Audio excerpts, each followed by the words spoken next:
Tonight is kind of the official cat herder, schedule keeper. As you noticed on the agenda, we have a lot of things to get through tonight, okay? And so we're going to all have to work together to make that possible and make that happen. So just a couple of things. First of all, if you didn't notice when you got your food, you went right back there, right along the food line to your right. If you would have taken a left turn right at the food line, there's restrooms right there, okay? So during this evening, you know what? We're going to just be moving along, so we're not going to take a break all at once, which is probably a good thing because there's a limited number of restrooms. Okay. So as you need to take care of any of those things, or get up and stretch or whatever, just feel free to take care of that during the evening. Okay. Cell phones. All right. Just want to remind you to put them on silent or vibrate or whatever, or turn them off if you think you can live without it for that long. And that would be helpful. We greatly appreciate that. You'll also notice on your table, you noticed as you came in, I'm sure, that we didn't have you lining up and standing in a line and signing in. Okay? That's because there's sign-in sheets on your tables. All right? So if you'll look on your table and start that around, it would really be great. We want to capture your information. For one thing, we want to be able to send out an evaluation after this meeting. And I'm also told that we're going to let you continue to put ideas up for the future after this meeting. And so please put your name, your contact information on that sheet, and especially as a great favor to me, if you'll write as legibly as you can, I would greatly appreciate it, because I'm going to be the one that gets to compile all this stuff. Okay? So I'd really appreciate it if you do that. And there you go. So take care of that. I greatly appreciate it. And a couple of other things as we go through here tonight. There's more food back there. All right. So again, as we're going through the evening, feel free if you feel like you just got to have one more sandwich or whatever, just go back there and grab it. Okay. Also, as far as clearing the stuff off your table, trash cans are in the back. So maybe you have a volunteer at your table as most of you are done. Can get rid of that as we're going through the evening. Because a little bit later on, when we're getting input from you, it would be nice to have the tables pretty much clear. Okay? And so I think that covers those basics. We do want to thank our sponsors and all our partners tonight. Okay? And I'm not going to read them to you, obviously. You can see them here. We have a lot of folks that are working with us. And most of them will be making presentations tonight. You're going to have the opportunity to hear about the projects that they're working on. Okay? And, as you think about it, we need to do that. And if we're going to ask you for your ideas and your input, we think it's kind of a great idea to start with for you to know what's already happening in the community. And there's lots of stuff going on. So we're excited to have those folks here to do that. And they were very gracious. We had to ask all of those folks to give us just, 5 slides, Matt, I think it was.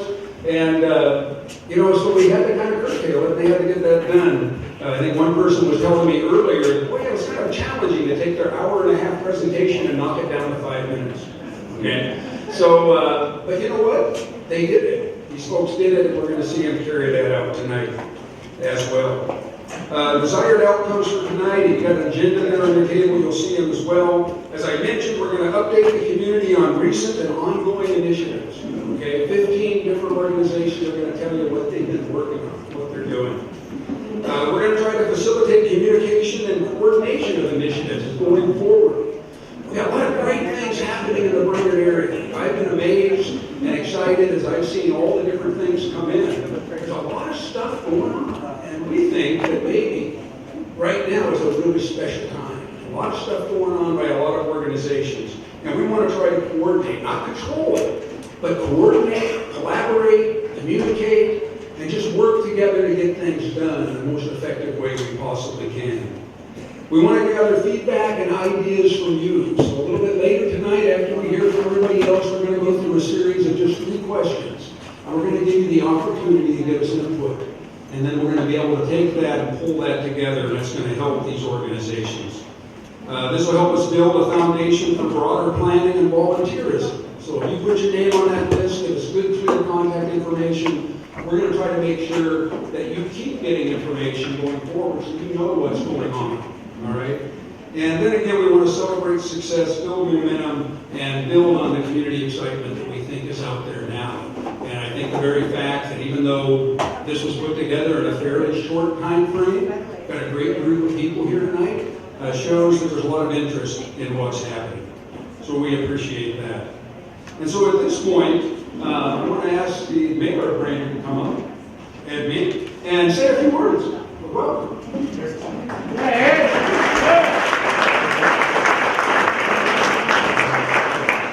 I was given about 60 seconds, and I would like to expand that in about 60 minutes, but this guy keeps on giving me stuff. I'm Ed Mang, I am the Brainerd mayor. I've worked in downtown Brainerd, May, 44 years. And during that time, I've seen a lot of changes. Most of them weren't so good. Right now, we're on the cusp of some fantastic things happening. We've got new restaurants, we've got new retailers, we're having all sorts of fun stuff. We got a new city administrator sitting right over here. Give her a big round of applause. Yay! And I would like to say thank you for all of you. I understand we had somewhere between 200 and 280 people registered to come tonight. We've had a couple hundred on Facebook saying they like us. Let's keep this momentum going, and we'll see what happens within the next 6 months, year, 2 years, 5 years, and 10 years. Thank you very much for coming. And I want to turn it back to our Matt Killian.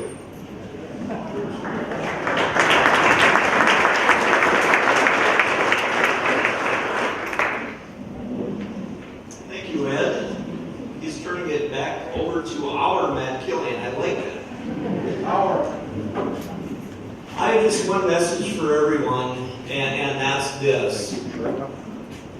Our time is now. Is everybody with me on that? Yeah. Our time is now. Okay? That's the message that I want to send to every single person that's here. Look around. We have how many times do we have 250 people gather to talk about the future of the community? To talk about planning a brighter future for Brainerd, Minnesota. That's what we're doing. When you look at, I look back and I see these black and white photos of these stoic people back in the 1800s and 1900s. And these are these kind of momentous occasions where their path, their future literally shifts in that moment in time. And I believe this is one of those moments. So you're going to hear a lot tonight. You're going to hear the same information that a lot of us have the good fortune to hear every single day. So we're going to get you all on the same page, but then we want your ideas to move us forward. How many people here follow the Small Business Revolution contest? Great? Good. I wasn't sure if we could get any applause from that or not, but it was an amazing experience, and it was absolutely like nothing I've ever experienced in my entire career, how that galvanized the community. And what I was left with, when that moment when they were holding up all the community cards, and it went from Bastrop, we knew it was going to be alphabetical, it went from Bastrop, Texas to Martinez, California, there's a sinking feeling. And we were disappointed, there's no doubt about it. And what I would say about that is we didn't get what we wanted, but we got what we needed. And that was the boost to get everybody in this room tonight. So I'm just really excited about sitting here with all of you and brainstorming a brighter future for the community. And I think now is our time. There's only so many times when the stars align perfectly. And you have the momentum, and you have the positive energy, and you have the people, and you have the ideas, and you have the path. And we have that. So that's my pep talk, that's my pep rally tonight. And again, let's do it. Let's do it now. Let's do it together. Thank you.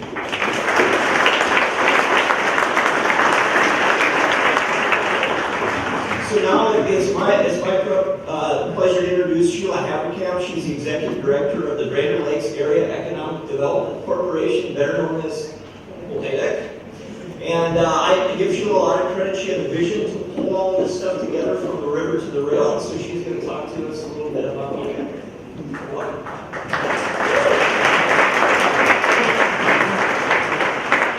So good evening, everyone, and thank you for being here. Like Matt said, I'm Sheila Hedrick-Young with BLAEDC, a nonprofit organization with a mission to expand business, build our community, and grow jobs in Crow County. And Brainerd is crucial to that mission. Brainerd is full of history and remains a vital hub for people, employment, and services in our community. I was actually born in this area and graduated from Brainerd Schools, Brainerd Schools. My grandparents had Wozni Grocery Store on Oak Street. My relatives worked at the Brainerd Railroad Center here and actually played at the Mississippi River. I would bet all of us in this room are passionate about Brainerd and want it to be a central part of the regional economy. We are aware of the challenges we face, but we also know challenges bring new opportunities, and that is why we are here this evening. In my economic development work, I frequently am briefed on various initiatives, oftentimes part of a team that has been established to address the situation, or whenever possible, standing alongside entrepreneurs and developers in their efforts to start, expand, and locate in Brainerd. In the past few years, I've been noticing more activity, a renewed interest, and innovative concepts were being discussed, and new investment was occurring. I thought about all of these individual projects and started wondering what if they were weaved together, coordinated when appropriate, and assembled into a larger vision of what Brainerd could be between the river to rail. As a result, in the summer of 2017, the River to Rail initiative was established. The BLAEDC Board of Directors encouraged the effort. Bruce Buxton, retired engineer, longtime BLAEDC board member, and community advocate, was asked to help and champion the effort as a BLAEDC exec. We worked with many people to formulate a direction. We listened to a lot of people over several months to craft a vision, to build on the current momentum to revitalize Brainerd's community district and create a strategic narrative that encourages planning and new private sector investment for the future. The process involved touring all of downtown Brainerd, taking pictures of the good, the bad, and everything in between, listening to people's ideas over several months, creating a concept that was then presented to the Brainerd City Council, and on August 28, 2017, the Brainerd Council approved the concept and encouraged the effort to continue. The effort continues today with presentations going on to various groups for more input. A lot of people have been involved and great work has occurred. And with that, I'd like to start this evening's presentations with Bruce Buxton, who is volunteering his time through the BLAEDC exec program, like I mentioned, and working nearly full time to support the redevelopment and revitalization of Brainerd from the river to the rail.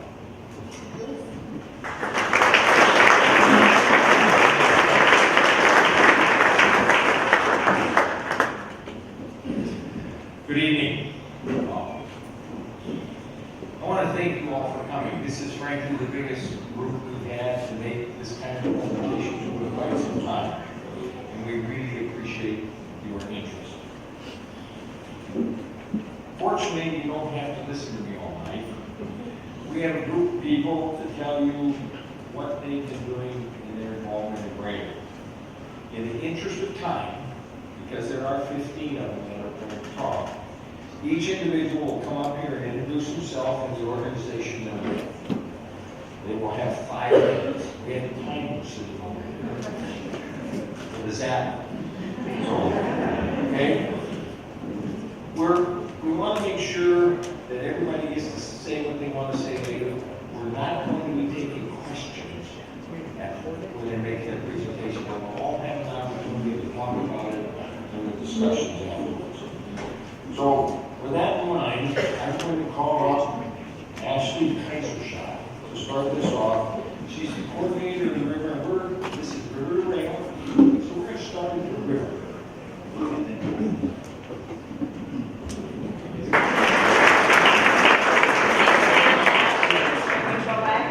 Hello everyone, and thank you for coming. My name is Ashley Kaisershot. I'm a planning and zoning specialist with NJ Staples, and I'm also serving as the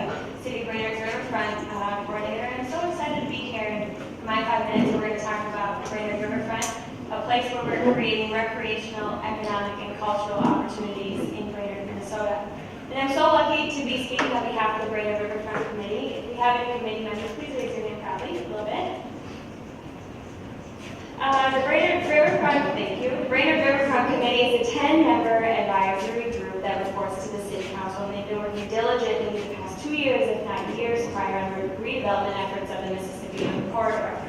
The City of Brainerd received a difference-maker grant from our friends at the Brainerd Lakes Area Community Foundation in an effort to implement the Mississippi River Partnership Plan, and we're in year 3 of that effort. So you can see that redevelopment efforts do not happen overnight. It takes a very long time. And there are 5 essential planning principles that the plan provided for us to assist with implementation efforts. Number 1, expand access to the river. Number 2, educate about the value and benefits of the river. Number 3, preserve, enhance ecological health. 4, encourage private development and redevelopment. And 5, promote partnerships.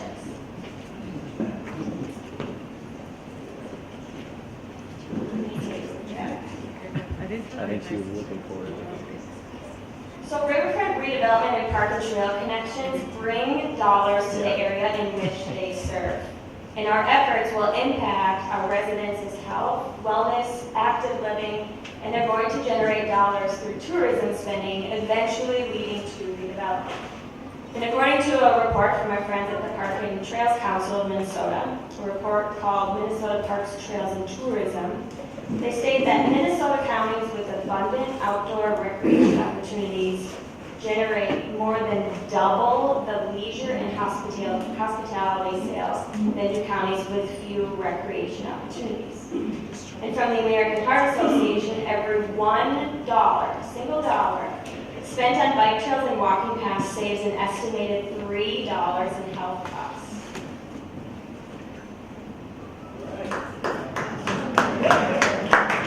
So we're so lucky to have the Mississippi River right in our backyard, let alone right adjacent to downtown Brainerd. So from Coyote Country all the way down to Crow State Park, our riverfront is uniquely positioned and we can capitalize on the excitement that's happening.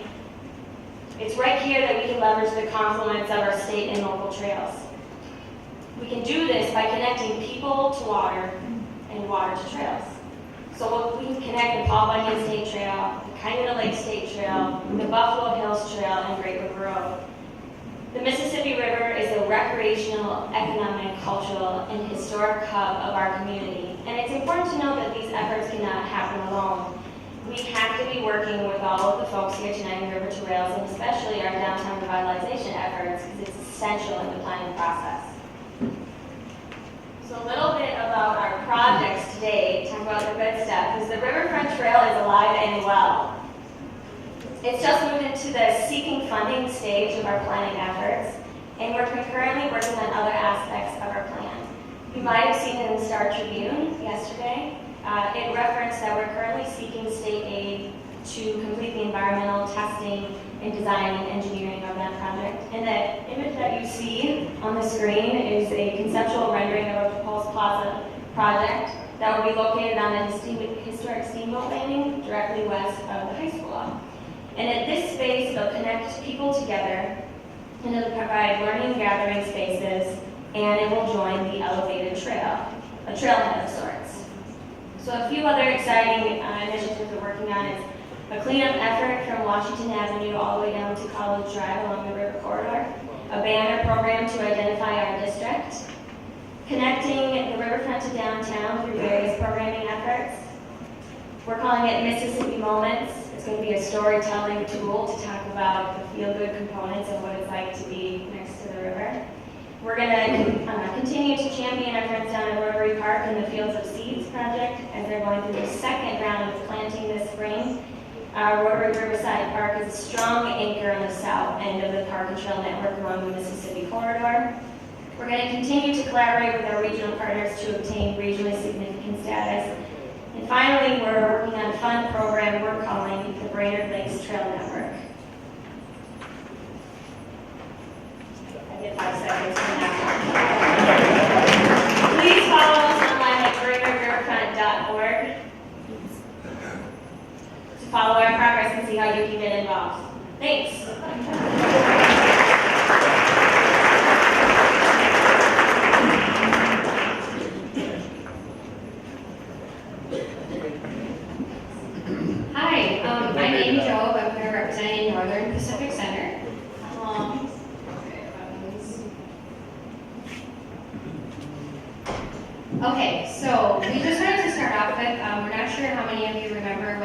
looked like 25 years ago. But we did want to show some images of what the property did look like when Dave Hutton and Dick Crandall bought it.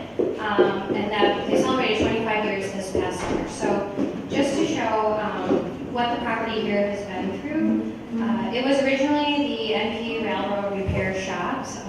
We kind of have a little joke around here. We are not the depot. You can go 7 blocks that way and find that. And basically when they purchased the property, it was in need of a ton of repair. You can see just cleanup that was needed. Down in the right-hand corner, you can actually see where we are right now. So that ramp is where the entry is. And on kind of the front of that picture is Roundhouse Brewery. And then the end of it is where we are right now. You can see there was a fence up at 13th Street. And then basically there was lack of modern mechanical utilities and that sort of thing. So we just wanted to kind of start at where we were. Where we're going now is, what we've done this year is we've tried to take a lot of small spaces and just working to bring each space to code while keeping the historic appeal. So that takes a lot of funding, and so what we've been able to do this year is to take spaces that are kind of ready and actually just change them visually to get people more interested in space. So what you see here on the image is Storehouse, 1531, down in the corner. And then we've also been revitalizing some upstairs office suites and bringing in new interest. And we've actually filled a couple of those with new tenants. We're pretty excited. And we're going to keep working on that right now. And then some amazing tenants that we have out here. Obviously, I'm sure most of you guys know Roundhouse Brewery moved out. They have a great space. Right next door here, they've brought out a whole new crowd to the site that loved going into their tap room. They did an amazing job keeping history while they renovated their space and gave a different feel. And then another thing that we wanted to point out is we know a ton of people didn't have the opportunity to make it, but it got some national attention. Pete Dreesen held an art opening, and it was kind of our first on-site resident artist who came out to the site. And it was kind of amazing. He took aspects of the railroad and kind of studied a lot of things around here and then built art around that. The event space, everyone kind of knows what that is, we think. Right over across the way there. We continually draw in still weddings and events locally, statewide, and nationwide, and also businesses and nonprofit events. We're very fortunate with how many people it brings to the site every year because it just gives different exposure. And even though a lot of them are from out of town and don't stick around, it does bring them into the Brainerd Lakes area for the weekend to stay and play, essentially, is kind of what we love to push for those out-of-town clients. Okay, and then kind of our last thing here is, so Northern Pacific Center currently employs 2 full-time and 6 part-time staff members. Basically, their job is to make sure the site is continually maintained and improved. With our continued focus on maintenance and revitalization, we do continue to grow.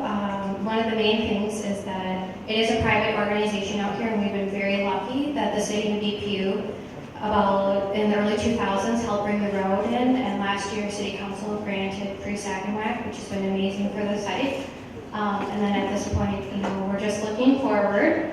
So kind of to get to where we are going, we have a little joke here we have inside our organization. So a lot of nonprofit organizations get grants and things like that, which we aren't often eligible for, even though that we joke we are a nonprofit organization as we make no profit.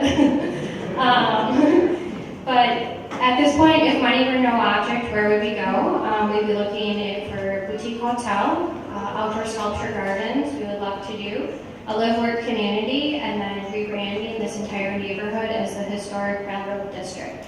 So change the face of the neighborhood and bring more people in and just support the community.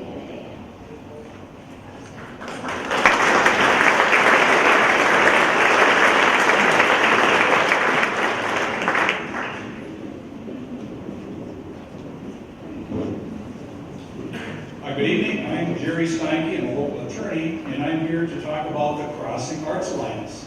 I'm on the board of directors for this great organization.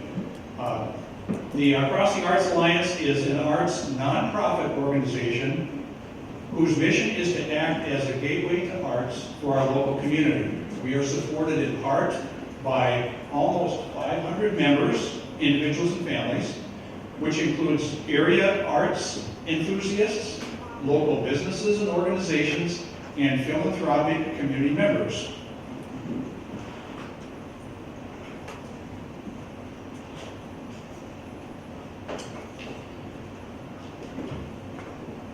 We offer monthly art exhibits in our gallery that vary in theme. Currently, we have an exhibit by Cyrus Swan, who's a potter and a multimedia artist.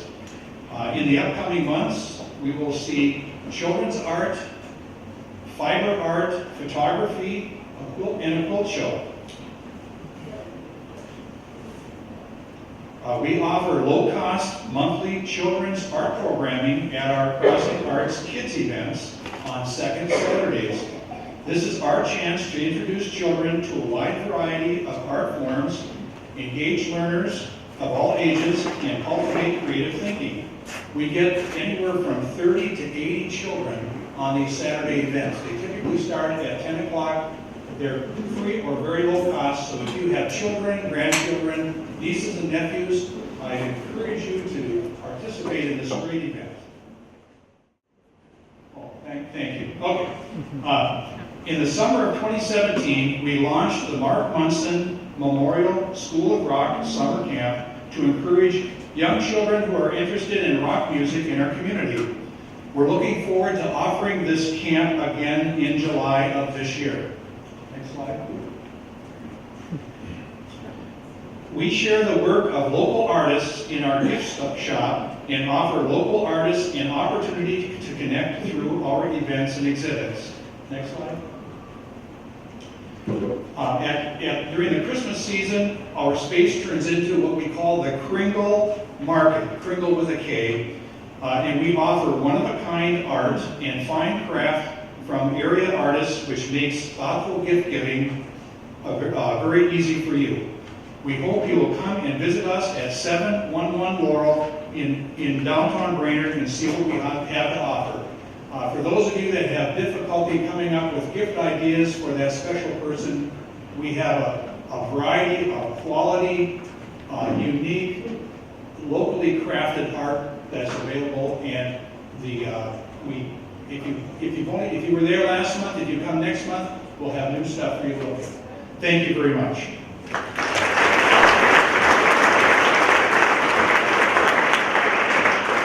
All right, hello, I am Dave Johnson with the Brainerd JCs. The JC's mission is to provide development opportunities that empower young people to create positive change. What does that mean? It means we provide leadership development. You know, we are all volunteers, all under the age of 40, and run an organization that does about $700,000 of business a year. Our alumni fill leadership positions across all sectors of this community. If you know someone with leadership potential, send them our way and we'll put them to work. But I'm here to talk about a few of our projects that have impact within the River to Rails district. Next slide. So the first project is our most noteworthy project, and that's the Brainerd JC's Ice Fishing Extravaganza. It's been held every year for 28 years. It's donated over $3 million, and it brings 10,000 people to Brainerd every single winter. The event is held up on Gull Lake, but it has a region-wide economic impact on winter tourism, and it really bolsters the brand of Brainerd.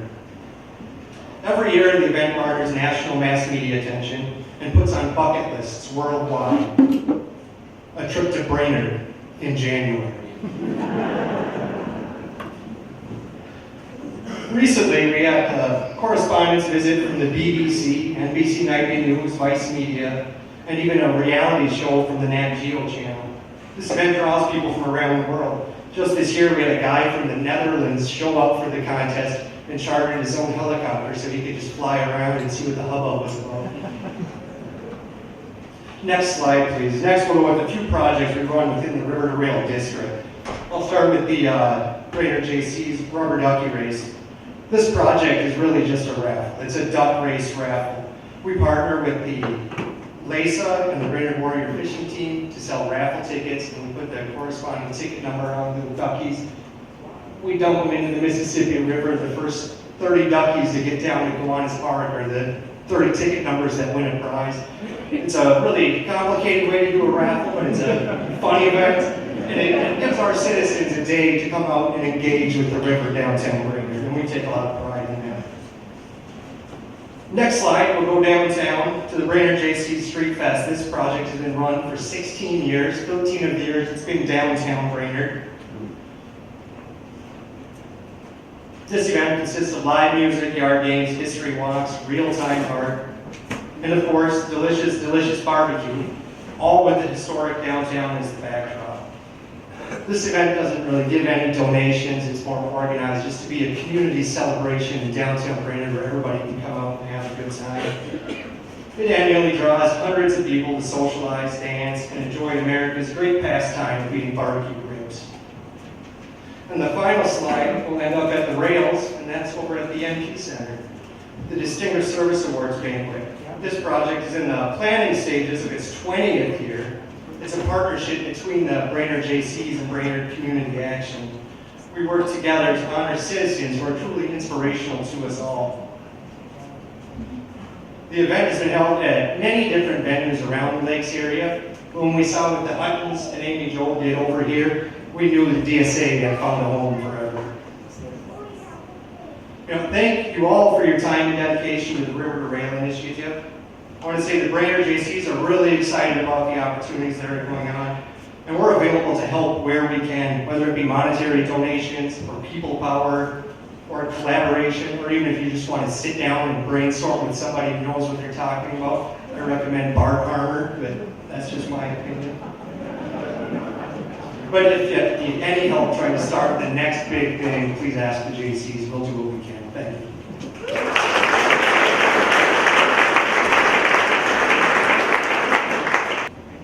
Good afternoon. My name is Dave Boris. I'm a social studies teacher at Brainerd High School. I coach debate, I do Knowledge Bowl, and this year I got involved with the Brainerd History Week committee. As the chair of this committee, I kind of threw myself into the whole thing here to see where things are going, and I'm so excited to be part of this group.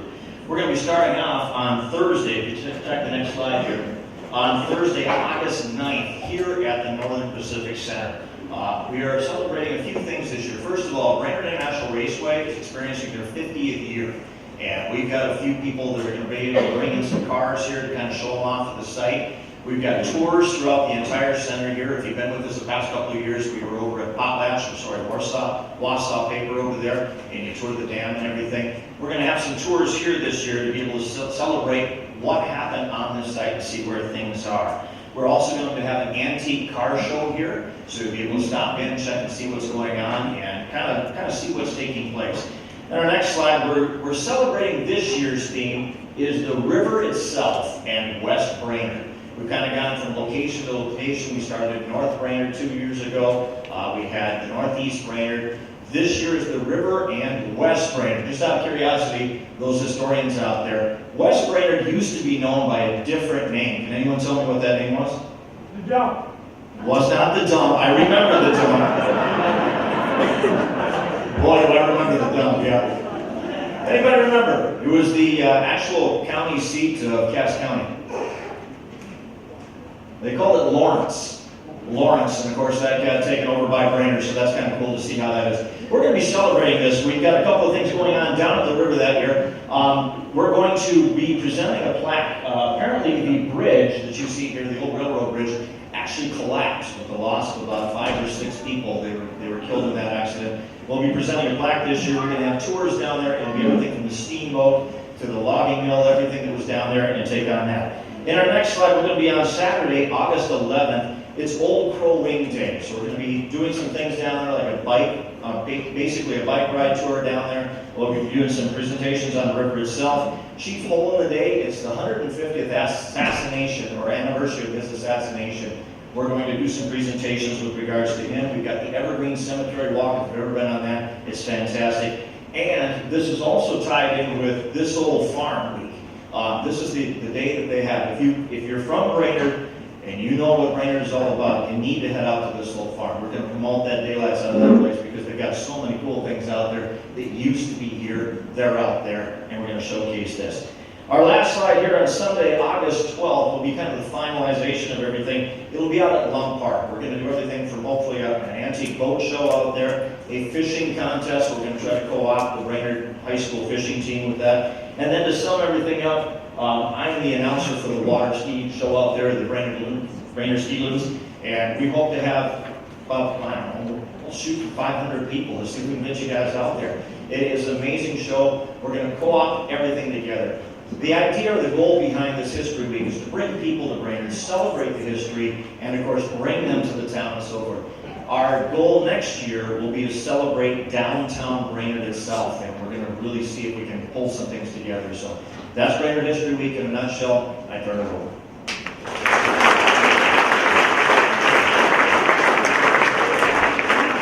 Hi everybody, my name is Holly Holm and I am the Director of Brainerd Community Action.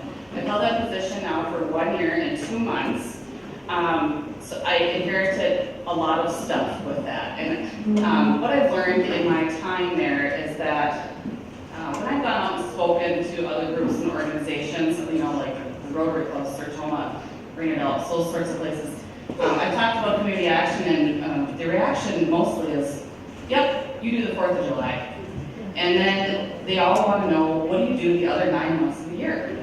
So I want to thank the River Rail Initiative for inviting me here to share my side of the story, and we're gonna see what we can learn here today.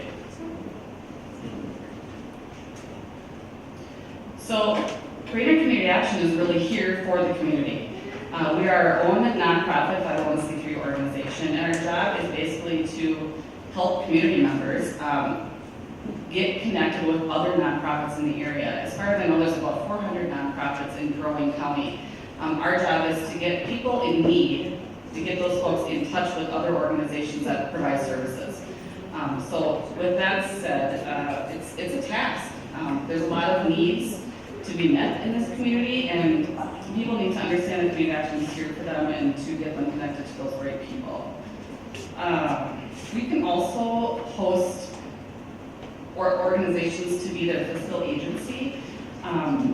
If, for example, there is a group or an organization that needs to fundraise for an event or something that they're a goal that they're working towards, but they don't want to become a 501c3, we can be their fiscal agent and help them hold those funds for them. It's a pretty slick situation. A lot of people don't necessarily want to become a 501c3 because they don't want to have a board and have monthly meetings. So what they can do is submit their invoices to me, and then I pay on their behalf. There are some rules and regulations, of course, but I've only got 5 minutes. We do host a lot of community events. Of course, 4th of July is one of them. I'm going to go through a list in a little bit here and just to share with you what else we do. So we recently relaunched the care directory, and that means the coordinating area resources effectively. If there was a guidebook back in the day that was in print, and we're just doing everything online, it seems to be the answer, and quite frankly, the fiscally responsible way to get the word out. So right now, there's 24 categories of resources there, and I strongly encourage you all to go to our website, brainerdcommunityaction.org, to look at those. And of course, I'm constantly getting those updated, and really just appreciate any kind of feedback. If you guys have anything that you want added on there, I'm more than happy to add that to the list. Some of those categories that I'm referring to, there's chemical dependency, financial services, housing, and then of course a listing of service clubs and organizations that are within our community. As for the fiscal agency, we are currently holding funds for 14 organizations. So, like I said, more than just 4th of July. Balancing 14 other organizations and their funds can be a little bit of a task, but so far so good. We are continuing right now. We are working with 2 other organizations to help them become their own 501c3, and that's about a year-long process. So, like I said, there's lots of balls in the air and lots of juggling, but it's keeping me on my toes, I guess. So, and of course, as a nonprofit, I am constantly fundraising. So, if you think I'm not doing anything those other 9 months, you're wrong. I am fundraising all of the time. So this is a list of some of the community events that Community Action is involved in. I did some of them in bold and some of them in non-bold, which are really hard to see on this slide. There's some single.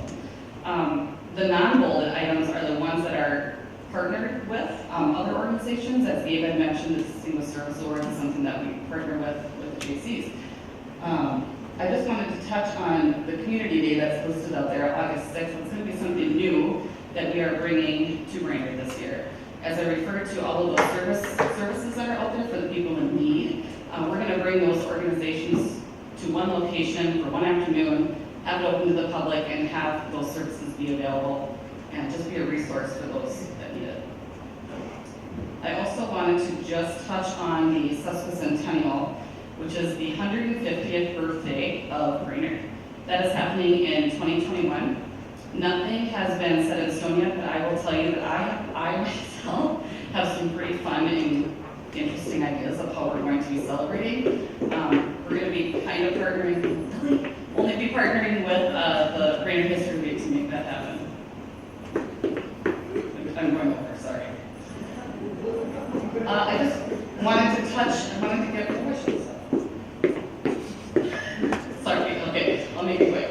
So I just wanted to give a little props and kudos to the city of Brainerd. So my office is located in the historic building of, the historic brick building that's between Brainerd City Hall and Minnesota Federal Credit Union. My office is upstairs. That building has been around for a while, and it's, I don't want to say been neglected, but it could use a little TLC. I have been in touch with the previous city administrator and the current city administrator, and they have been awesome enough to do these little upgrades. Over on that far picture, these are all before and afters.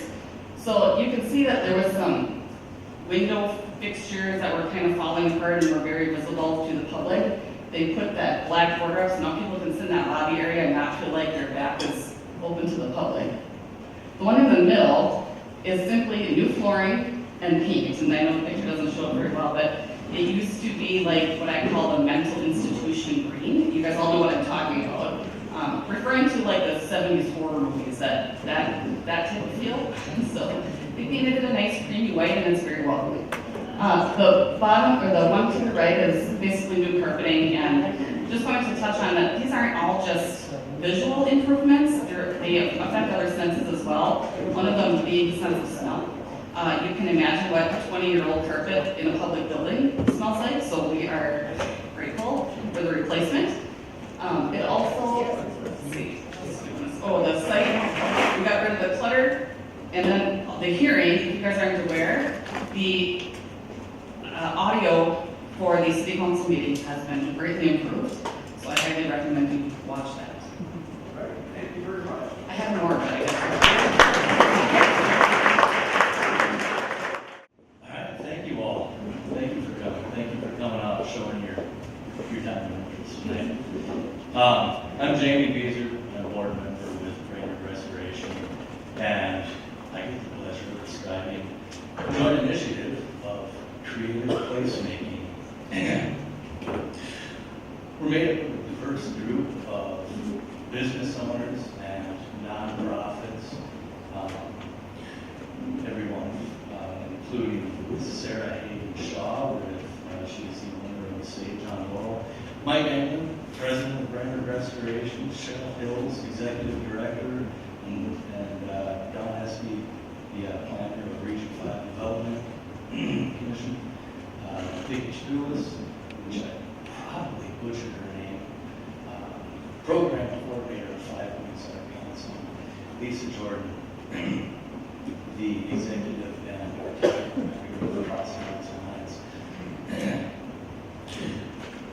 We are together and aimed at establishing an arts and social-based initiative that will go through July through September and focus on the downtown area.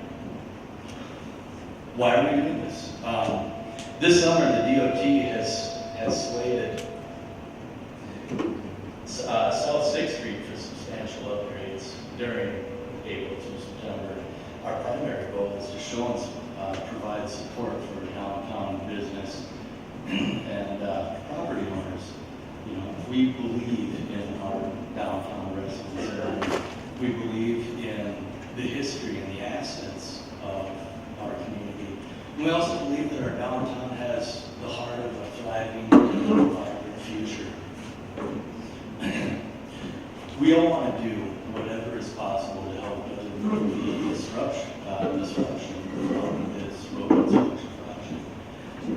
The face of Brainerd placemaking will be showcasing arts and social-based events. Look for more information to follow on this downtown detour later in tonight's program. Or as we've begun to think about this, the detour downtown. Mike, thank you. My name is Mike England. I'm the president of Brainerd Restoration, and we're just very excited to be part of this team, and really there should be a lot of other team members standing up there with us. The visual that you see up on the screen right here, Brainerd Restoration does not own any property, but we own a lot of ideas, and we want to share them with as many people as we can. And really, this idea for a public space, this creative space making here, has been an idea of Brainerd Restorations for quite a while. We've been a nonprofit since 2000. And what you see on the screen here is the space that's between Sage on Laurel and the hockey house. And so right now it is currently used as a parking lot. And so what we see is a lot of potential for this space. And so we want to take advantage of this opportunity. We see the South 6th Street Road construction project. It will be a challenge for downtown businesses.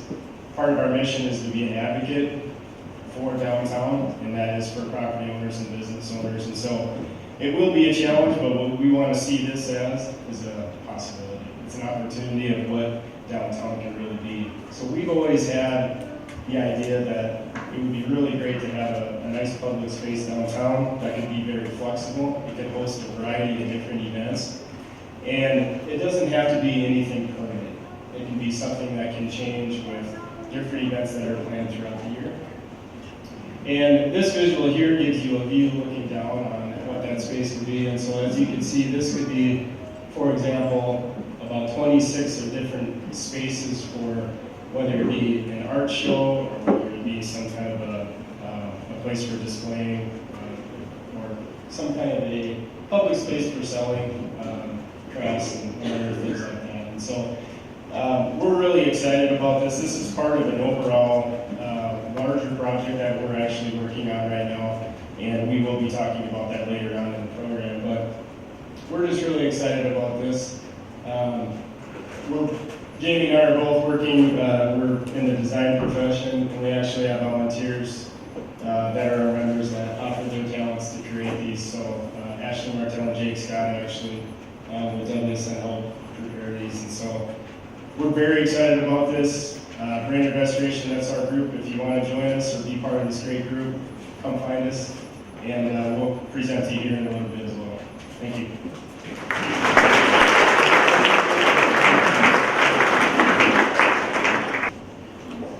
Well, hello everyone.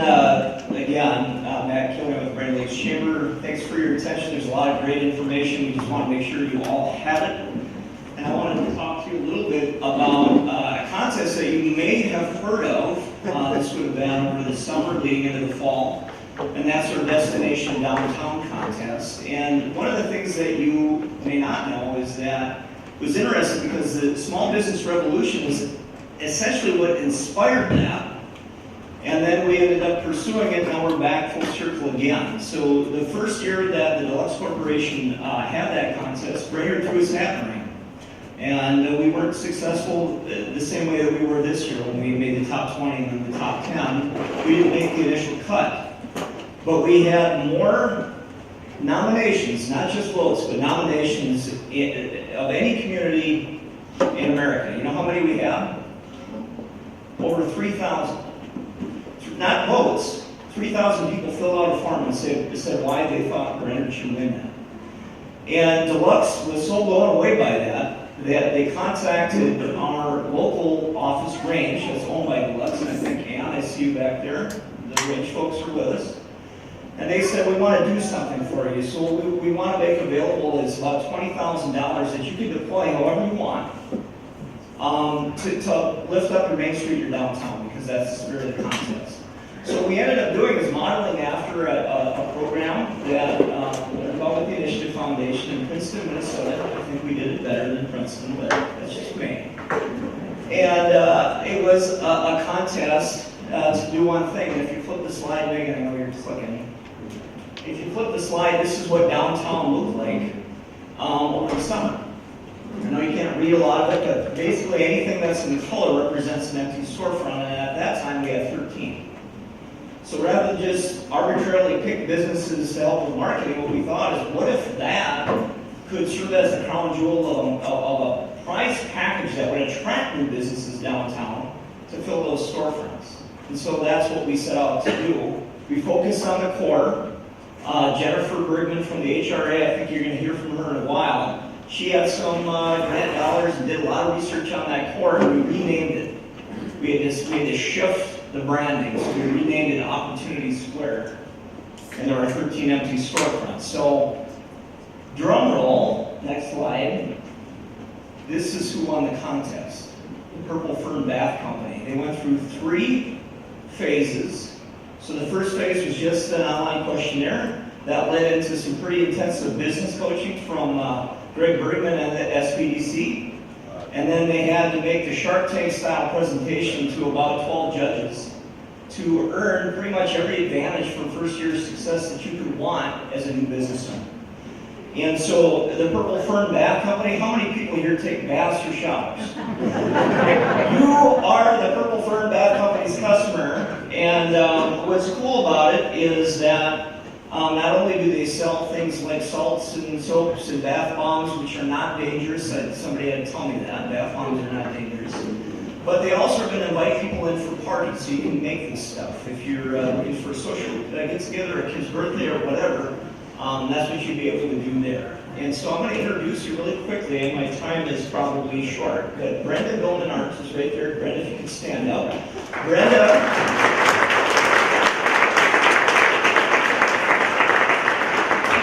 is the entrepreneur that's making that happen. She's converting, if you flip one more slide, the old Chet's TV building. See it in the upper left corner here, and she's making it into what you're seeing on the lower right. And what's cool about it, we talked to Brenda and I talked a little bit today, and the shelving is going to be made by her husband, and the front counter is going to be made by her dad. So she's learning entrepreneurship right away. You have to use all your resources. So that's the Purple Fern Bath Company, but we had 2 more. So the second one, anybody been to the last turn? The last turn, yeah, go ahead, clap, right? Everybody's been to the last turn. Last turn is not going to be the last turn you remember. Because what Ed Matson has done is he's purchased the adjacent building. So by spring of this year, that building will be a 150-person event center, a brew pub, not a microbrewery, but a brew pub, and a restaurant that actually serves breakfast. So look at that. That's going to be another thing that helps revitalize that section of downtown. One more slide. And this was our 3rd finalist. That's the Brainerd Distilling Company. It's what it sounds like. It's craft spirits, so whiskey, rum, gin, all of that with Minnesota flair. Are Bill and Lisa here? No, but so they're going to be starting. They're looking for a location right now, and they're going to be looking either downtown or maybe out here. And they should be getting going in the spring and summer. So 3 new businesses. Last thing, Dan, people ask me, are you going to do it again?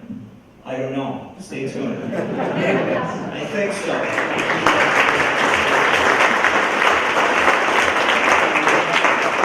Actually kind of looking forward.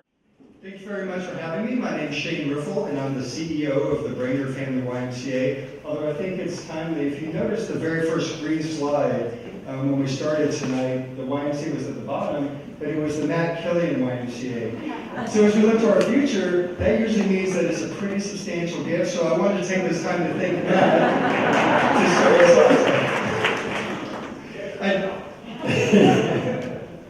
I do want to start off with a little bit of the history about the YMCA and the Brainerd Family YMCA. It was founded in 1889 by the Northern Pacific Railroad as a place for their young men to have a wholesome place to spend their leisure time. This is consistent with the initial work of the YMCA. It's founded in London, England in 1844. Over the last 174 years, our tactics have evolved, However, we essentially have the same focus on providing a place where all people can learn and grow and thrive. The original location was on 6th and Front Street, as you can see in this historical picture. That was a railroad YMCA. The logo in the bottom right was developed by a man named Luther Gulick, a YMCA employee, and he proposed the red triangle as the symbol of the YMCA. The equal sides stand for man's essential unity, body, mind, and spirit, each being a necessary and eternal part of man, he being neither one alone. Today, this theme is used by many, and the YMCA is still living our cause. Our original facility served Brainerd until 1946, when the building was torn down. Then in 1953, with a substantial gift from Louis Hostiger, a new YMCA began development and opened in 1962. This YMCA included the first Olympic-sized swimming pool in Brainerd and helped teach every 6th grader in the community to swim. In 1968, a community fund drive was launched to add to the YMCA and build a gymnasium, handball courts, and new locker rooms. In 1998, a 1,300 square foot wellness center was built.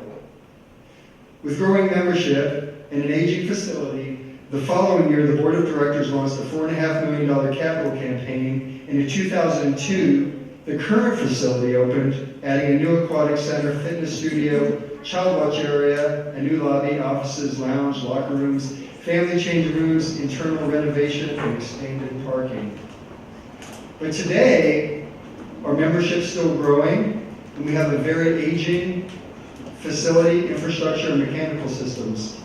The board and staff are asking the community to look to the future and help us build our vision of our why so that we are best situated and have both the financial and the programmatic capacity to serve the growing needs of a vibrant, healthy community, making Brainerd the best and healthiest place to live in Minnesota. Can we do that? Come on, we can.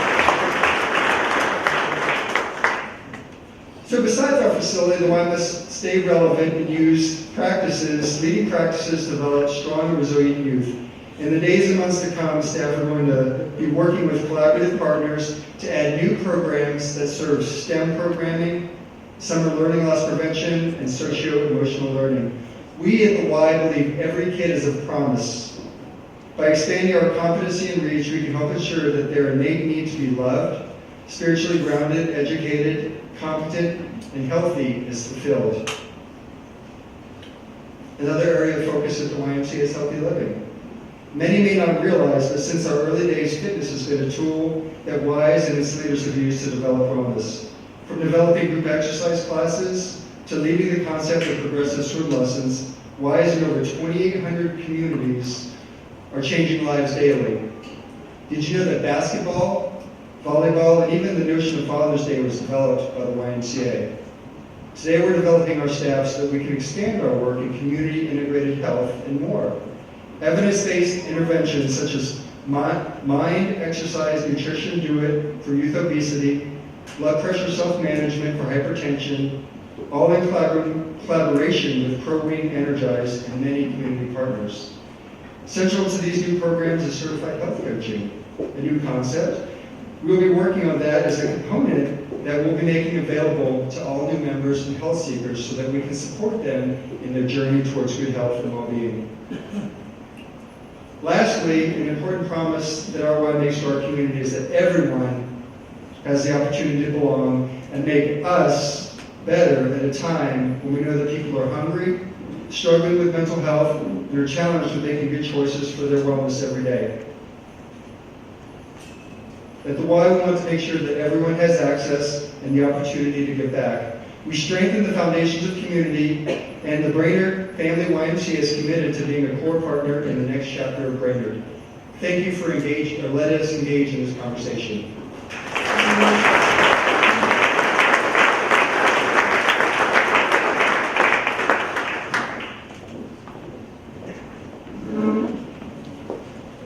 Good evening. My name is Corey Reynolds. I'm the Director of Community Education for Brainerd Public Schools, and I am so excited to be here tonight. I love all this stuff, and I get to get out of the board meeting with you here. So, thanks.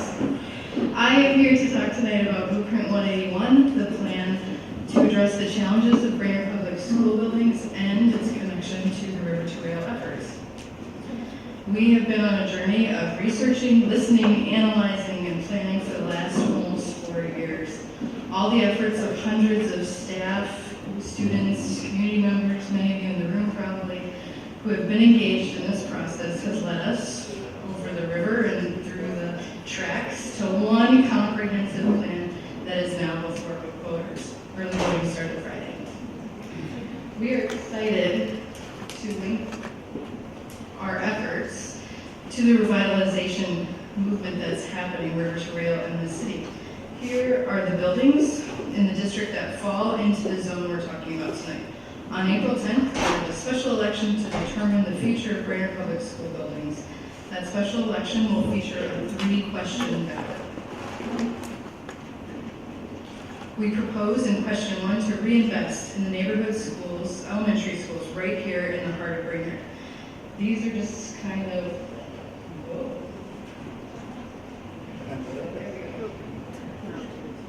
Megan, I'll let you pick the right one. Thank you.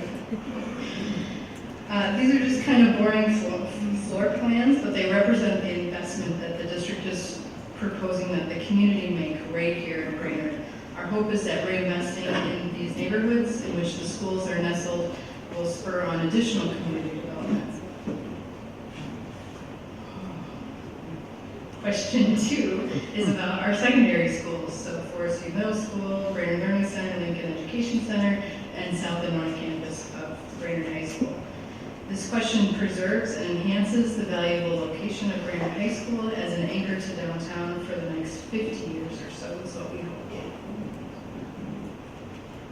Question 3 then takes the auditorium we're proposing in question 2 and upgrades it to a larger performing arts center. This will not only give our students and community members a venue for larger scale performing arts experiences, but also proposes to build an amenity that will draw people from around the region to enjoy a show, celebrate their downtown, and stay in our boutique hotels. If you want to find out more about the details of the plan, Megan will get to the slide that shows you the schedule of information sessions we're having around the community. In addition to that schedule, you'll see everything you wanted to know about the Blueprint 181 plan on the website, blueprint181.org. And just a reminder, early voting is now open.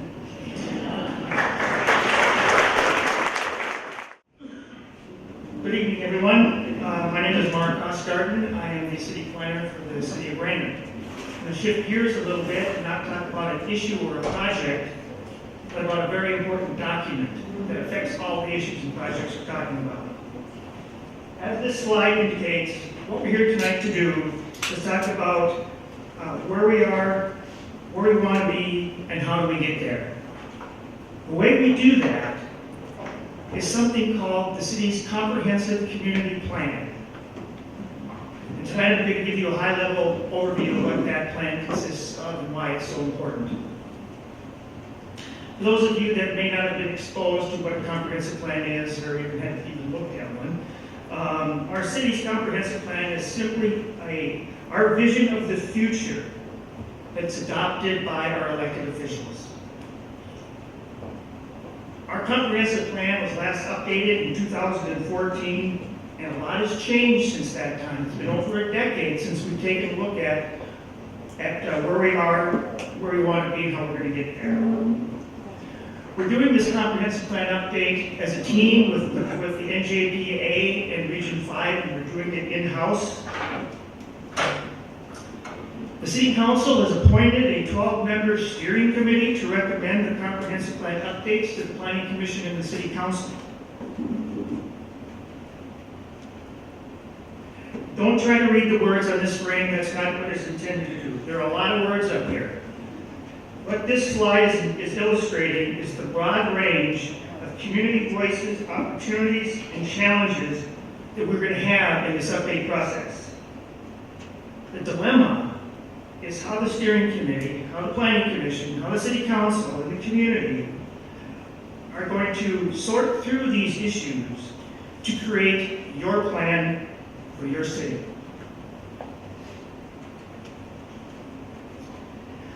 comprehensive plan is not any better than the public process that it goes through and the feedback that we get from the community. We want to have a robust public input dialogue process as we move along in this process. It's the key. There are a number of ways that we're going to try to do this. We're going to host ward meetings with our city council members to invite their constituents to come and have a dialogue about the plan. Focus groups, we've already met with several focus groups to get input and dialogue on the plan. We've met with realtors, seniors, millennials, and several others that are in the works as we're talking. We've had a 300-member community survey panel that's been put together. It's taken 7 surveys about issues affecting the community. Several more are being planned. And we're meeting individually with the City Council Planning Commission and the steering committee members to gauge their individual input on the issues that they see are important in the process. I want to emphasize to everybody that this public input dialogue process is going to be a continual process throughout the plan update. We're anticipating it to take up to 18 months. It's not after 6 months we're going to be done with that. It's going to be a continual process because we want the community to know that we need to hear from them. And we need your help to do that. So if you've got any ideas, we're all ears on how to reach out to the public.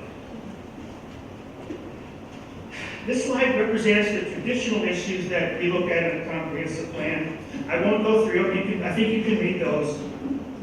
But there's some emerging issues that we really need to take a look at moving forward. Issues like the aging population in our community and those who want to age in place. How are we going to address that population? Sustainability has become a very important issue in our time. And as the YMCA director just mentioned, health and wellness. Did you all see the story in the Brainerd Dispatch about the state of our health and wellness in Crow Wing County?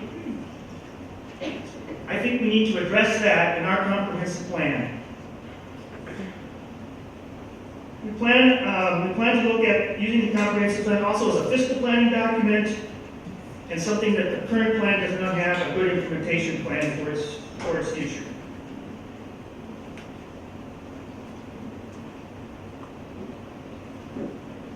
So why is it important to all you in the room that we're talking about the comprehensive plan?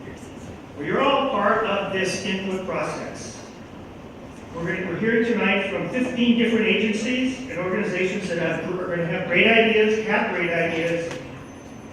and for any of these initiatives to have any chance to succeed, it's going to be very important that they get included in our comprehensive plan. If they're not in there, if it's not in the soup, you know, as they say, it's going to be more difficult to get all these great ideas initiated. So that's it. That's the community plan update. It's a process for today, tomorrow, and it's a process we need to do together. So let's imagine Brainerd. Thank you.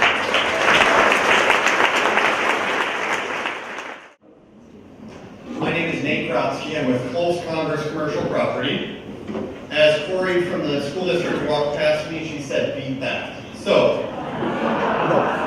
I don't have pretty slides like she did, so I set my timer for 4 minutes and 30 seconds, so I finished early. Clap for that. I did want to thank you for this. Somebody else had mentioned earlier that, I think Mike had mentioned that these weren't his properties, but they were his dreams.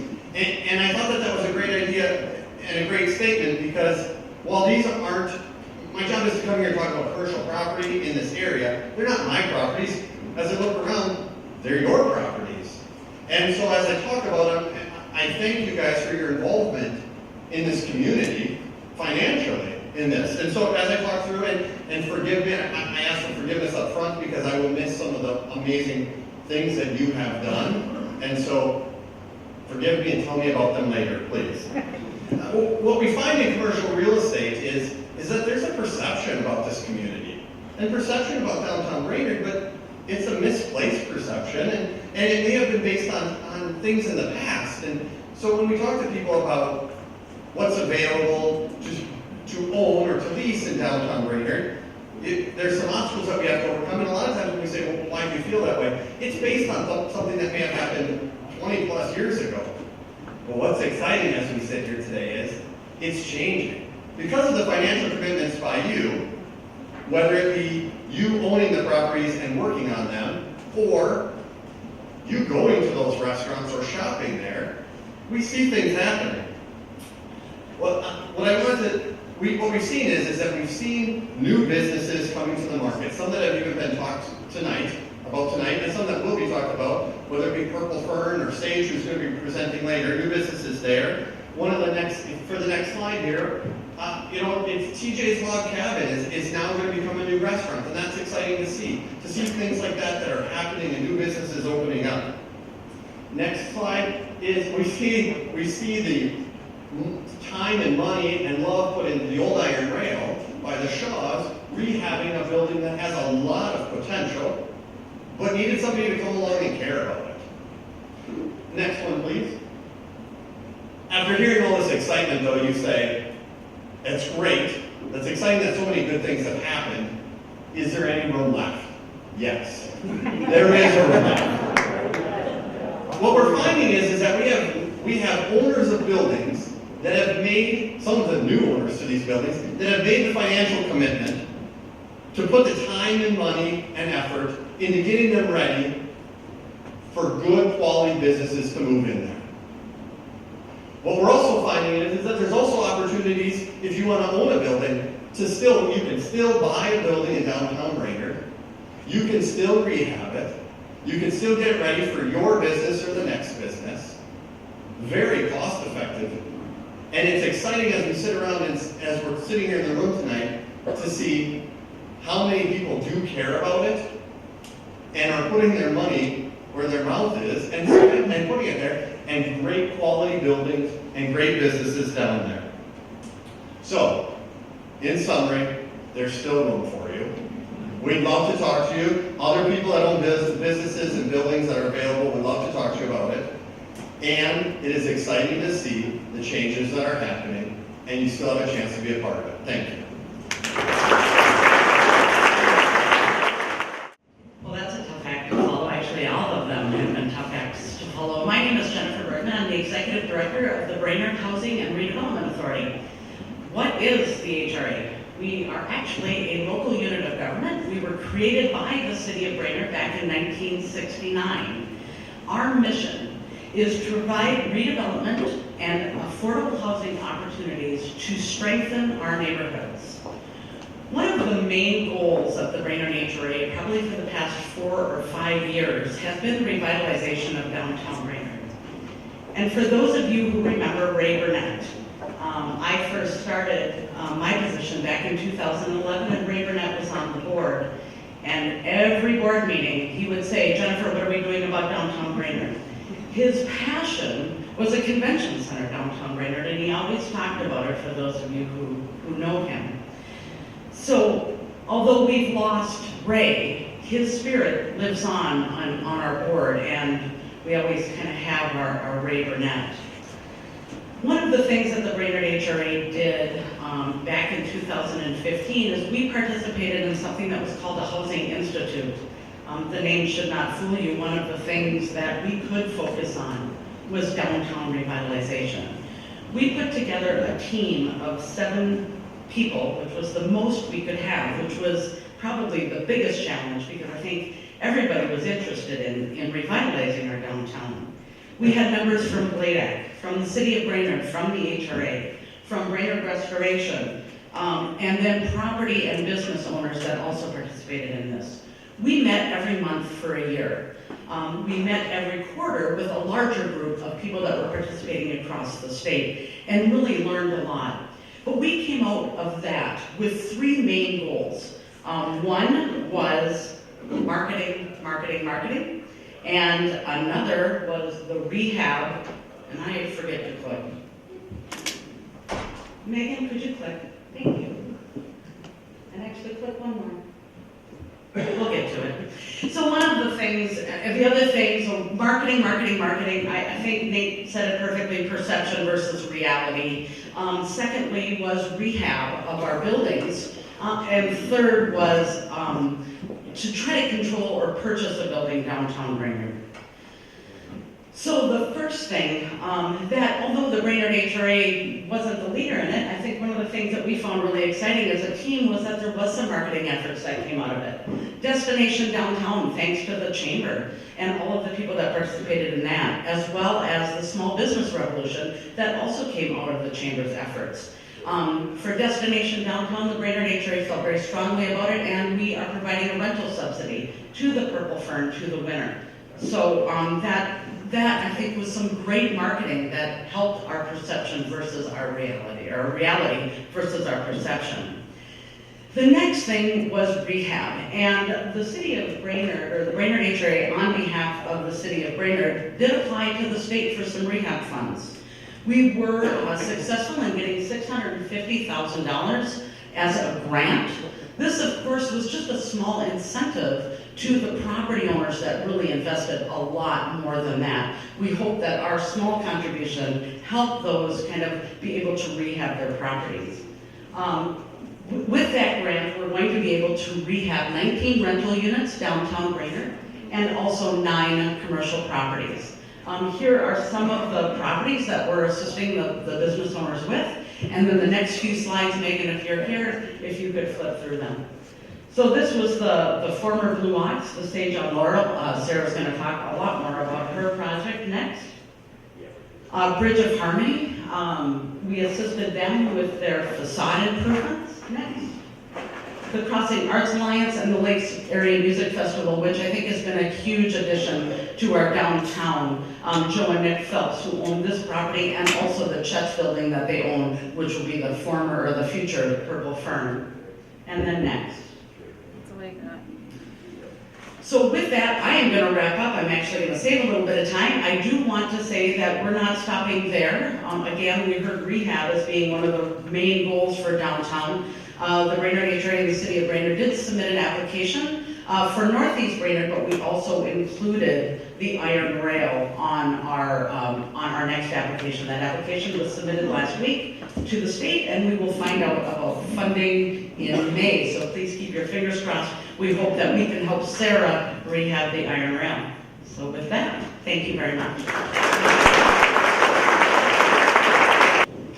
Hello, I'm Sarah Hayden Shaw, and I'm the one that served you a sandwich a little while ago. Thank you.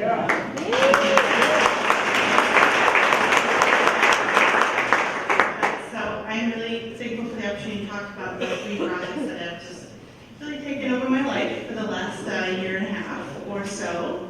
My husband Ed and I have long been really big fans of old buildings and historic downtown in general for the history and the community and the character of these places. And so we've always loved downtown Brainerd. It has always had so much to offer, we thought, and so much opportunity. And we saw a chance to kind of put our money where our mouths are. Our mouths can be kind of big, and so we this particular property, the former Blue Ox building, always kind of broke my heart to see it sitting there vacant for a number of years. And so we bought it and did a lot of gutting of it. You can change the slide. Does this not work? Is that what's happening here? Oops. Oh, it does work. Okay. So these are, I'm going to show you a couple of before pictures and a few after pictures also. And it's a little touchy because I don't want to be shaming the people that previously owned them, because it's really easy to get in over your head with these properties. But they were buildings that, properties that needed a lot of love and a lot of money poured into them. And that we did pour a lot of that, both of those things into these 2 buildings. I, for a long time, felt like what Brainerd downtown needed more than anything was a gourmet restaurant. I'm also kind of a foodie, so what wound up happening is we bought this building, and I really wanted to put a really nice restaurant in there. And that's what has happened here. A few before pictures. You can see this picture up here. These were the upstairs apartments above the iron rail, and they were completely down to the studs in the walls and everything. Everything was brand new in the apartments, because there was a roof leak up there for a really long time, and it's hard to come back from that. But we did wind up making them very nice. You'll see in the next slide. But I wanted to show you, this was downstairs. And this little light here, that's the disco ball that we were using for lighting because it was very, very dark in there. And these are the, like this picture here, doesn't look like much, it's the layers, so the walls were just layers and layers. So you can see 3 layers of carpet, 2 layers of paneling, and behind that was classroom lab. We wound up taking out 14 30-yard dumpsters out of the place. So it was a lot. This is what the apartments look like now. This one is above the Sage on Laurel, the one on the left. And the one on the right is, we're just finishing up remodeling the apartments above the former Iron Rail building, which I would like to officially rebrand as the Coop building, which is what it says on the top of the building. And there's a lot of great stuff in that building. So this is what the Coop building apartments are looking like. We're not quite done with them, but we're nearly done with those apartment restorations. It was a lot less work actually than the Blue Ox, or the ones above Sage on Laurel.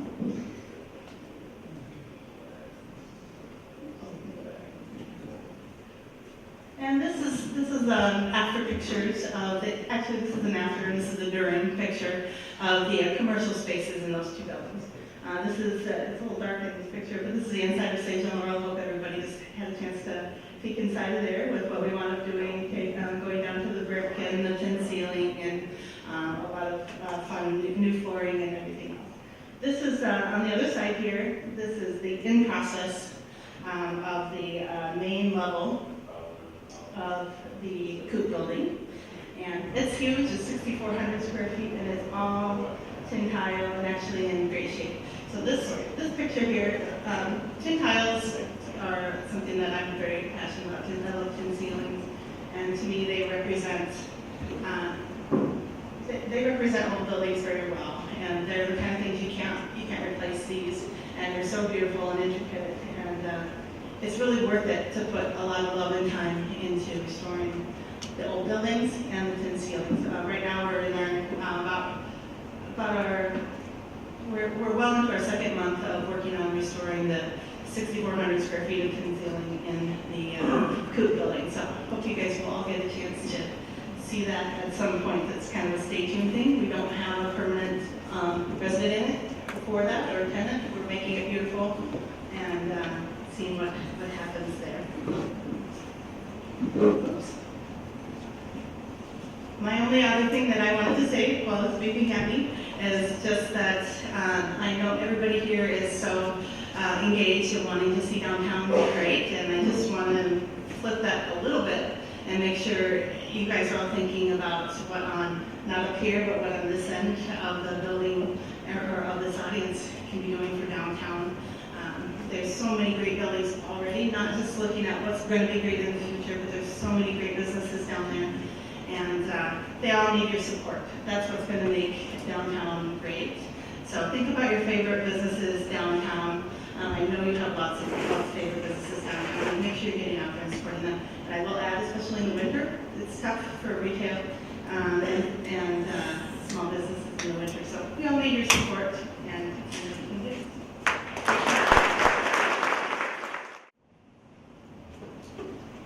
All right, we're back. I'm Mike England with Brainerd Restoration.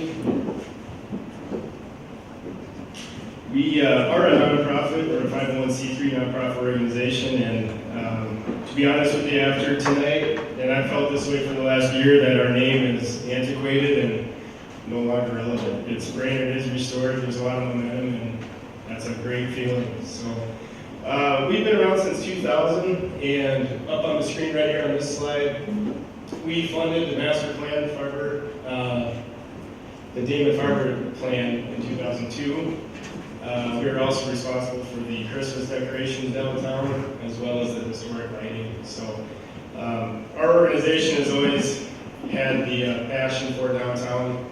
Although the projects may be small, they make a big difference. Can you imagine downtown without Christmas lights? I can't. So we're proud of that.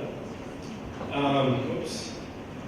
This project is from 2015, and we feel very strongly about the arts and incorporating them into downtown, connecting the art community with local business owners. And this was a fantastic project. We, in the upper left-hand corner, That bike rack was provided and designed by the CLC welding curriculum.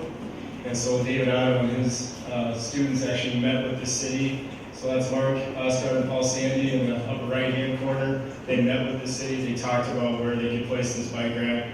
And so that was just a really great thing. So our mission is building community through innovation, advocacy, and collaboration. So this project, we're advocacy for the arts. We're also, the main goal is for collaboration. And so we brought together a lot of great people on this project. In the lower left-hand corner, that's Crow County Community Services. There again, with the CLC welding curriculum, they're responsible for that one. And then Todd Yoder on the right-hand side here, Franklin Arts Center. There's a bike rack made out of bike parts. How cool is that? And then in the lower right-hand corner, if anybody frequents Roundhouse, you may have seen that. That's the bike rack in front of Roundhouse. So that was a fantastic project. We had a great time. And this next project, so again, you know, Brainerd Restoration has very lofty goals, and but we understand we're an all-volunteer board.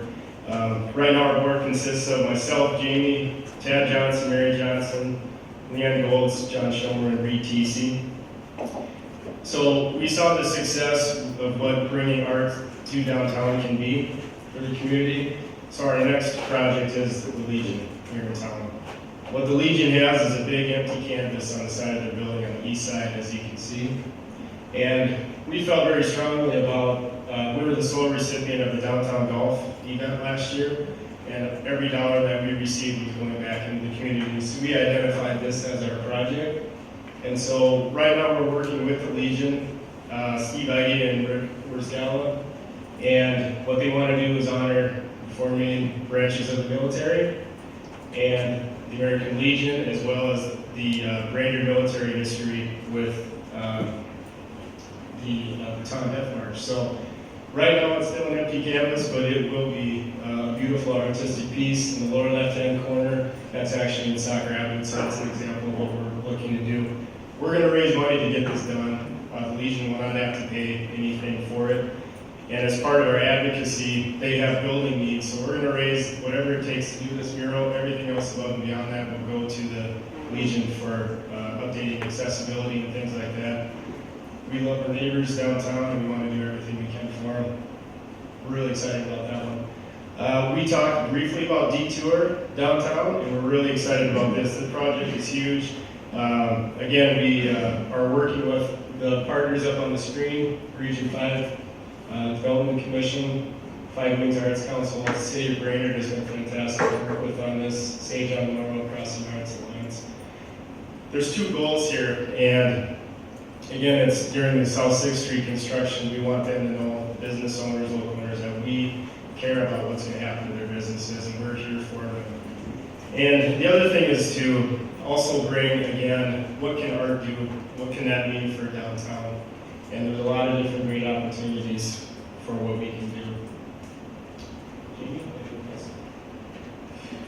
Yeah, let's talk about some of those next steps. Again, going on the community and collaboration.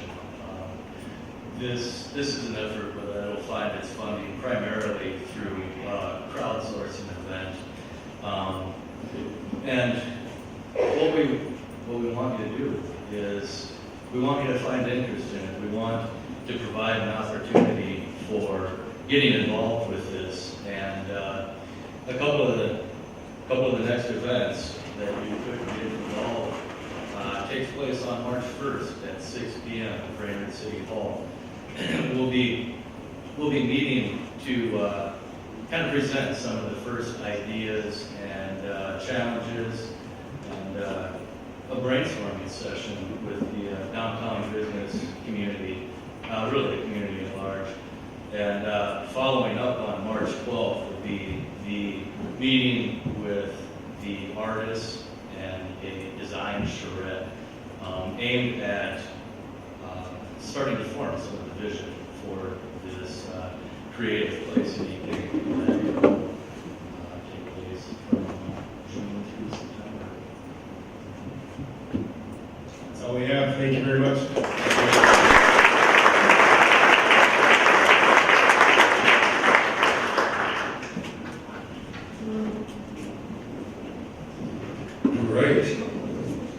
couple of comments before we go to the next piece of this. First of all, for 15 years I worked at the Initiative Foundation, probably did about 60 or 70 sessions like this. And I'll say two things about it. The first thing is I've never seen a community that has so many different things going on with so many different organizations at the same time. Exciting things. And we're seeing real signs of life. That's exciting to see. The next thing I'll say is I think this is one of the best herds of cats I've ever heard of. We're actually, I'm not even going to say that we're ahead of schedule, okay? Because of course something will happen anyway. But they did a great job. Let's give them all a hand. They just did a great job.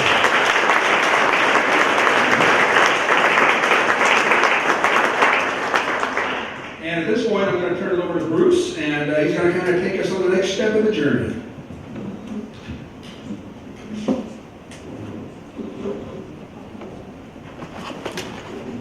Thanks, Dan.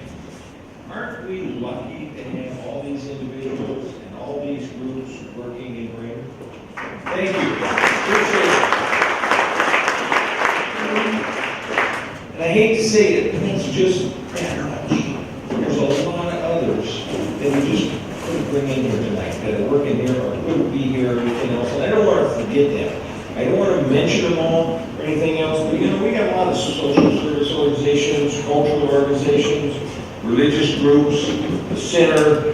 We got individuals like Nick and Joe Phelps, Ed Madsen, Dave Kernger, Dr. Vivian Monda, Jeff Hilborn, a lot of other people that are working on things downtown.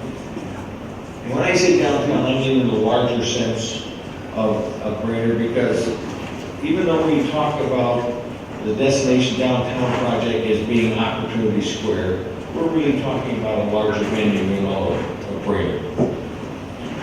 So I want to just thank them, and there's a whole lot more that we need to be aware of. Okay, everybody can see that. From my perspective, Brainerd has the brand. Brainerd has the identity. We're known worldwide.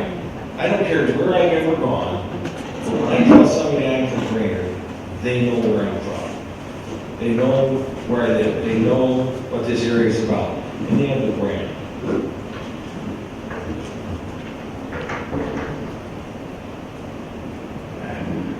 We might, because I have some animations in these slides, if I mess it up, bear with me. Brainerd does also have an image or a perception or whatever that, in my view, is not good, but it's driven in a lot of cases by media and statistics that are often taken out of context. I don't care whether you're talking about high poverty, high unemployment, the bar scene downtown, or the downtown rental thing.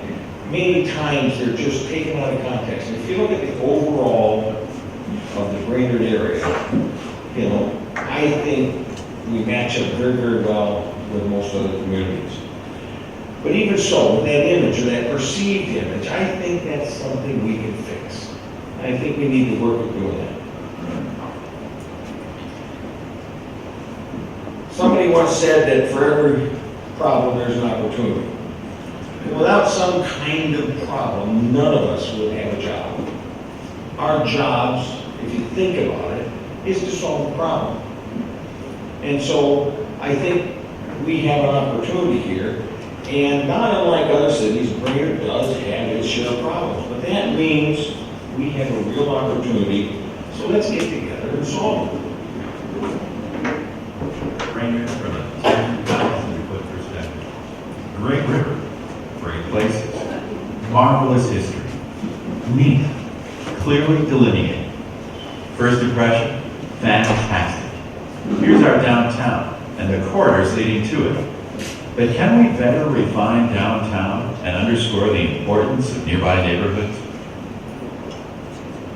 Brainerd, Minneapolis, Bemidji, and yes,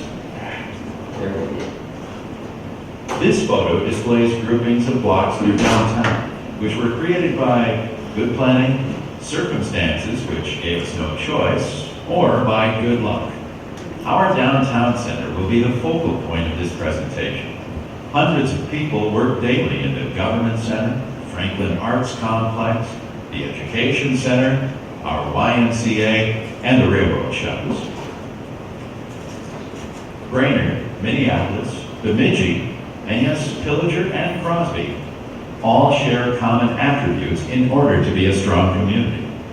Each needs an educated, capable workforce, housing for all who want to live securely. All towns insist on strongly performing schools. Every community depends upon businesses and services to provide basics. We want effective, supportive local government. And what community can succeed without that primary ingredient for success? Enthusiasm led by community cheerleaders. So, in one sense, Brainerd can claim to have it all, mostly. But in this competitive world, there's always more to do. Let's improve housing, expand and help foster new businesses, invest in our future through quality educational opportunities. We market well, but the whole world markets very well, and we need to compete.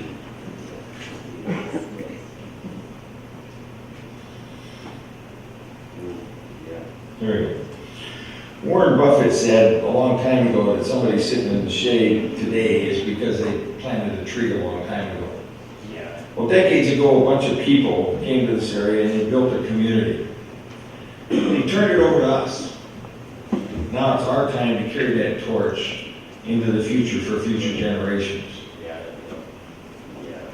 This is Brainerd Bones. If we can get this thing to proceed here, then we'll do it. The animations aren't working. Anyway, some of the buildings that I have here are buildings that were constructed over time. We have a lot of good bones with which to work. You've heard about the Coop building. You've heard about the other buildings that are being done. Some of them are old, some of them are newer. Some of them are about 100 years old and yet in pretty reasonable shape to be preserved and reused. We even have a couple of iconic buildings like this one right here.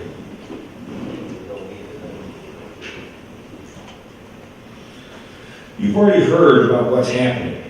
All the nonprofit groups, the city government, the individuals and what they're doing. Well, what's in the future? Let's dream big. I think it's wide open. We need to think differently than we normally do and normally than we have in the past. All too often, we kind of get tunnel vision by doing our day job and we don't think about what if. Let's just take some time and do just that. Let's dream big.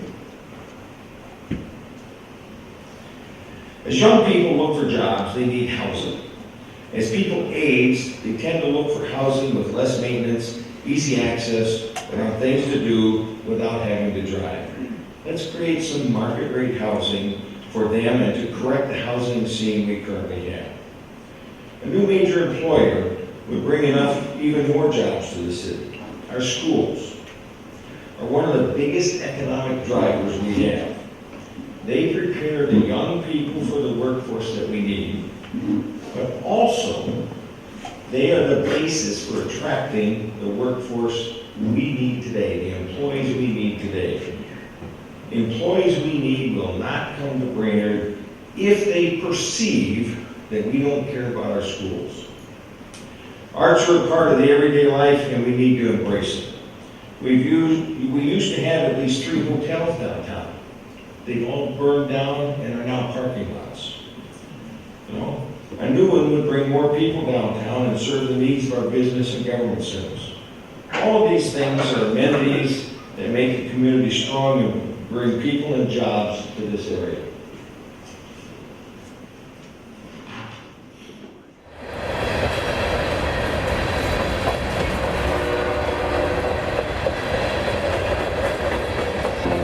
Brainerd was established in 1871 when the Northern Pacific Railroad crossed the Mississippi River in central Minnesota. Since then, the city has gone through many changes over the years. There's a new movement that's gaining momentum to revive the hub of the beautiful Brainerd Lakes area. Through significant private investment, along with public support, we're beginning to transform this historic area into a vibrant and bustling place, attracting businesses, residents, and visitors. Let's take a look at some of Brainerd's opportunities from river to rail.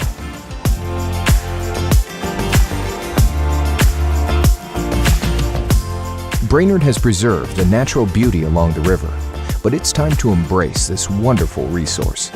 A Mississippi Riverfront Committee is studying concepts for trails, nodes for pedestrian access, spaces for special events, and kiosks portraying our history.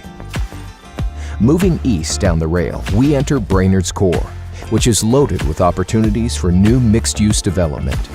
Underutilized lots and available square footage are waiting to be transformed.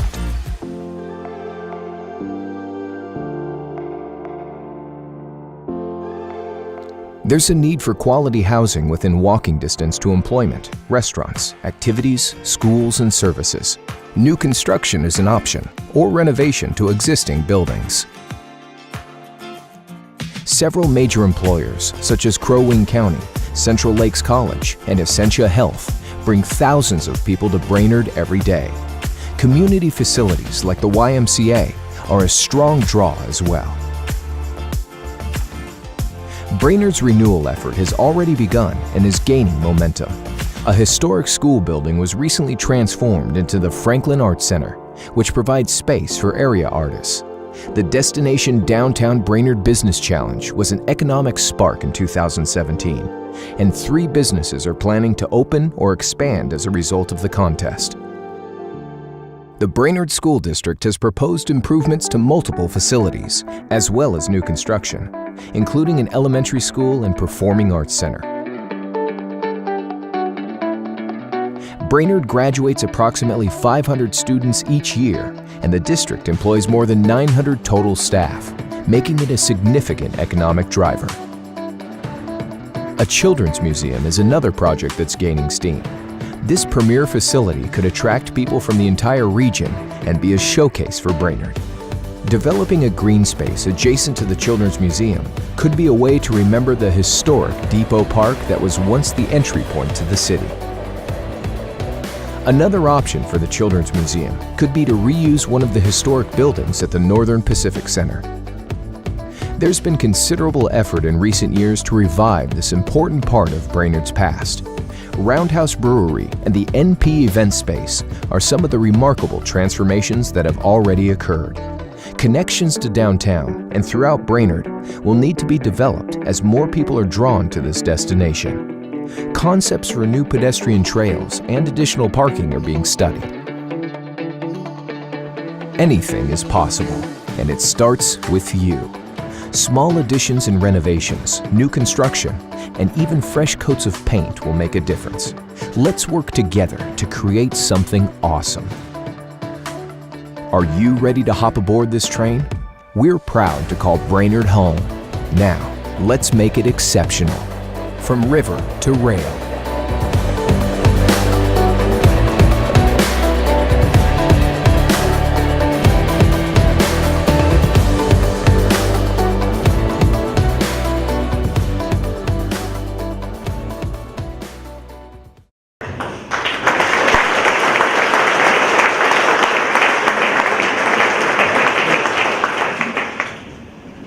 As you can tell with me standing up here, some of the presentations I've made have a lot of PowerPoint slides and everything in them, and when I can control it and everything, it still works fine, but it takes a lot of time. We felt it was important to create a very short video to talk about what we're trying to do. And Blaine was very supportive and got this done as part of this deal, and we want to thank Blaine for their support of this whole thing as well. All right, this is the basic map. As you know, we talk about the river to rail being, the area we're talking about is from the river to the MP Center. It's basically from Washington Avenue all the way down to Oak Street. That includes the schools. So what you saw in that video is basically covered in this map. It's basic, but it's there. We're trying to take all your ideas, all the things you said we need or want, and put them together. We've potentially enhanced a few. We've taken a lot of liberties. We've obviously put buildings and things on people's property without necessarily getting their support. It's not to say that what they're doing isn't right, but it's to say, hey, just because we have 8 buildings here, could it be better? Do we need to think differently? And we know we're going to take a little criticism, but hopefully it's positive in the long run for everybody. We also know that Brainerd is larger than the area that you see here. But we're focusing on this to get started. We still want all the ideas that you think are best about Brainerd because it's all part of the big picture. You talk about the ball diagrams up by Mill Avenue, you talk about all the other things all around town. And I think those are important, but we felt we needed to focus a little bit and really get something started here. We don't want to forget about them, but we will expand and grow this as time permits. There. What does this mean for you? From my perspective as landowners, tenants, visitors, residents, whatever, we all have a stake in the future of Brainerd. With this vision, we hope to bring enhanced opportunities to all of you. It means better incomes. It means more jobs and rent and sales, etc. Instead of watching the property values continue to decline as they have for the past 20 to 30 years, we have a chance to turn that around and have it grow. We have a chance to create our community into a vibrant place where people want to visit, live, work, and play. Henry Ford said, whether you think you can or you can't, you're right. If we think about this, we're talking about a mindset. If we have the mindset that we can't do something, we will achieve nothing.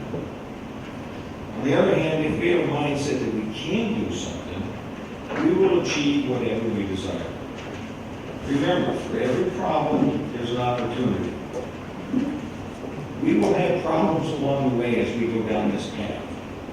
But we have to maintain our positive mindset throughout this whole process and agree to work long-term together. You know, when you think about being right, I'm known as a person that likes to be right. So, okay, I want to be right. But I want to be right for the right reason. And I'd rather have it be a can-do spirit than a can't-do spirit. So with that, it's your turn. The next step is yours. And now I'd like to welcome Dan back, who's our facilitator, to explain that and go through that process.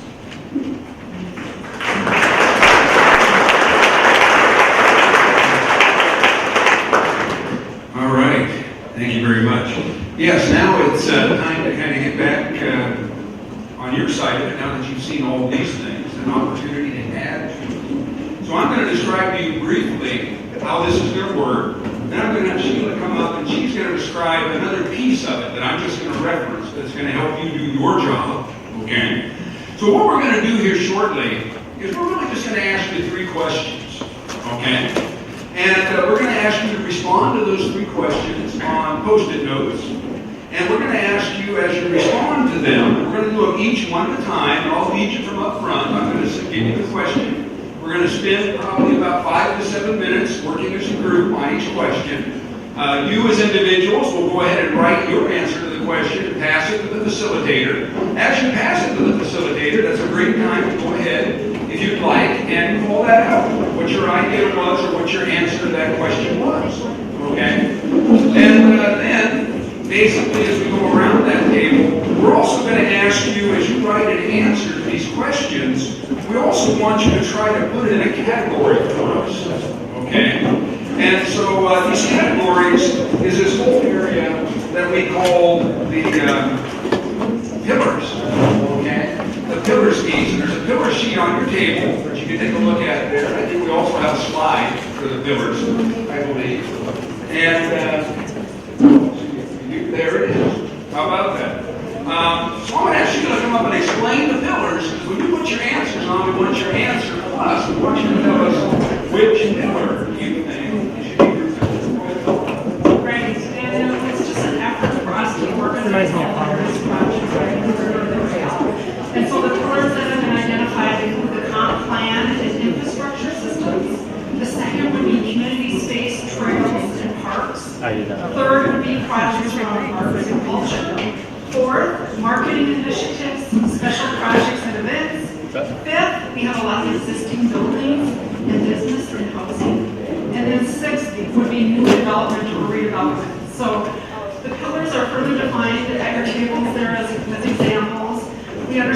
several projects might impact more than one pillar, so just identify one or two, whatever works best. And then when the report is gathered, put together for today, we'll do our best to put projects under pillars. So we can start to, think about different areas of initiatives and being them together and think about what we can do. There's no right or wrong answers. It's an effort to think about it in these individual buckets. So thank you.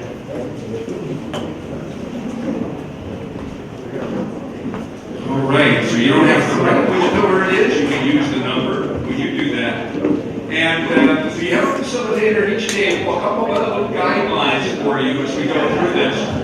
All of you have probably noticed a couple of things about the room that we're in. It's a wonderful room, but it's also a lively room with noise, isn't it? A lot of bouncing around. So, one thing I'm going to ask you to do at your table is that we don't have a bunch of side conversations going on while we're doing our work, all right, together. So basically, if you're going to share something and pass that note up, we should only have one person ideally speaking at a time, all right?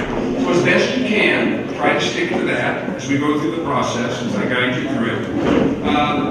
And then the other part of it is that we're going to use colors, okay? So we're going to sort these out. You'll notice there's a number of different colors of the Post-it notes, all right? So we're going to use a particular color Post-it note for each question. And then again, table facilitators, that nice hard board you have there, as people pass up their Post-it notes for each question, if you'll just stick them right on that board under the category of which question. Now we know you might get so many for some that you might have layers, and that's okay. All right? That's fine. We can do that. And so basically, our first question, our second question there. First question. Here's the first one we want you to work on. I think we want you to use the blue. At least they look blue to me. I have a little color with my, a little trouble with my color vision. So I think the first one blue under question 1, it looks blue to me. Teal. Okay, it's teal. The wife always has to point this stuff out to me as well. And so the teal colored Post-it notes. So table facilitators, our folks at your table, go ahead and pass around Post-it notes from that blue stack, okay, or teal stack that are at your table. So everybody has a teal Post-it note, okay? And here's your first question. We're going to give you some minutes to work on this and generate as many of these as you can.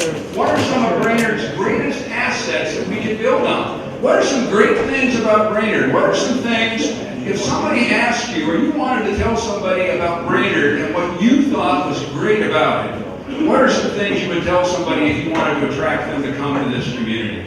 So go ahead and work on assets, use the teal stickers, and again, feel free to share those verbally as you have them up to your facilitator, and facilitator collect them, stick them on that chart.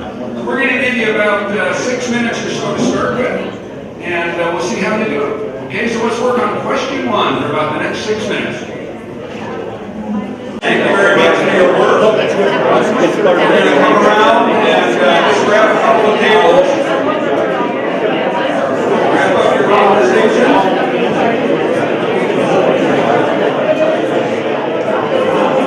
All right, here's a table that's got a couple of things you'd like to share, some interesting ideas that came up, some comments. Nobody volunteers, I'll have to volunteer a table. That would be a terrible thing. Come on, I know some of you guys have some good stuff. Come on, over here. You can stay over here. How about over here? Hang on here for a second, folks. We have a table that's going to make a few comments. Yeah, that's cool. Hang on.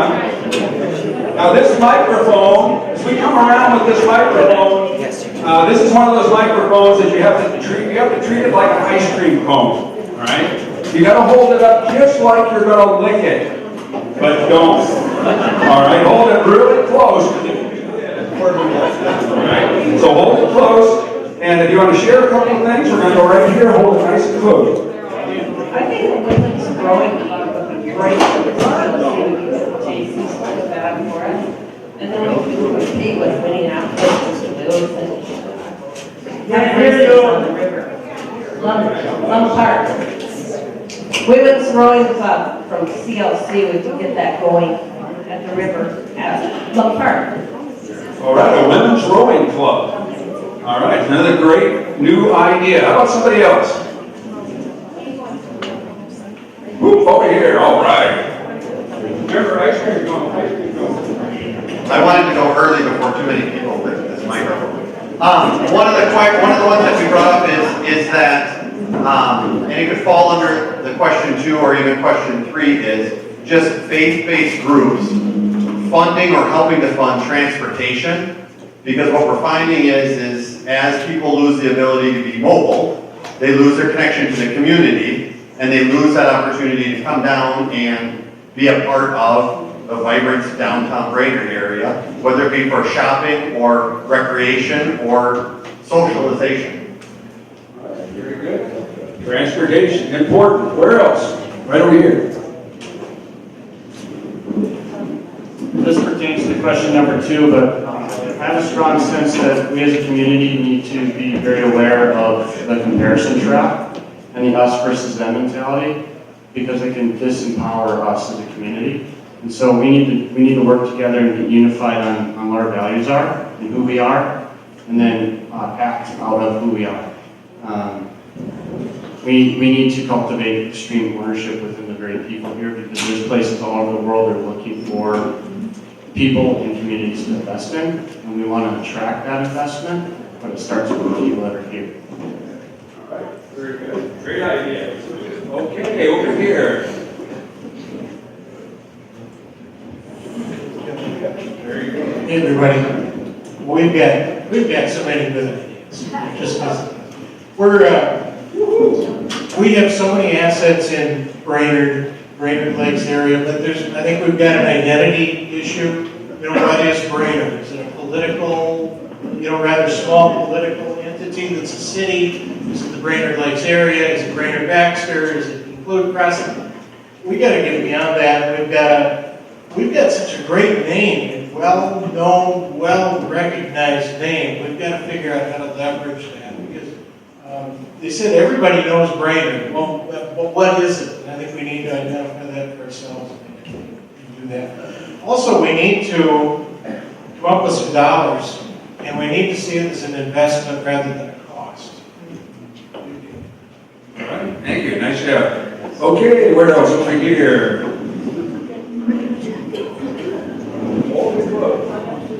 We have a lot of really great ideas. I want to kind of build off of what that table over there said on the millennials and trying to attract and retain a workforce.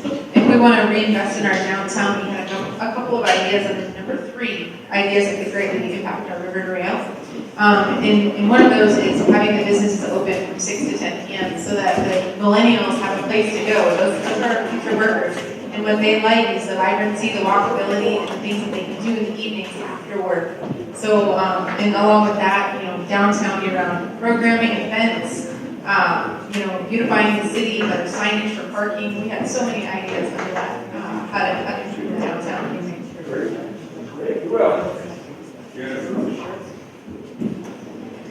So I think our group also had some great ideas, just going off of what Sandra just said too. That was a big part of our conversation, how we can bring our students into our downtown or into the River Trail area. We have a huge potential at CLC, and how do we draw them down there? Maybe with deals to entice people, a 6 to 10 kind of thing. Some of our assets included the NP Center. The outdoor activities that we have, our trails, our river that's underutilized, but is certainly an asset. Community support, and then our historic places. I think some of our barriers are ironically better walkability. While we have trails, there needs to be that connection between the Mississippi River and to the NP Center. And then also, of course, perceptions. I think some of the things that we talked about that could be, that could impact that area would be promoting events. We have a lot of events, but we need to promote them, and how do we get the word out to let people know that events are happening, and to have more experiences. Millennials are really looking more for experiences than they are for a good deal. So we talked about having, restaurants like the Sage to bring people that's more of an experience than it is just to get a good deal on a Thursday night. Okay, where else? Hold it close. Don't let it. Definitely won't. Some of our ideas for the riverfront were to make it like San Antonio, so to increase on that commercial property along there and have some great experiences for people to go to for businesses, and take part then to kayaking upstream and then come down, run a bicycle, take the trails, go through town, and just build on that. Where else?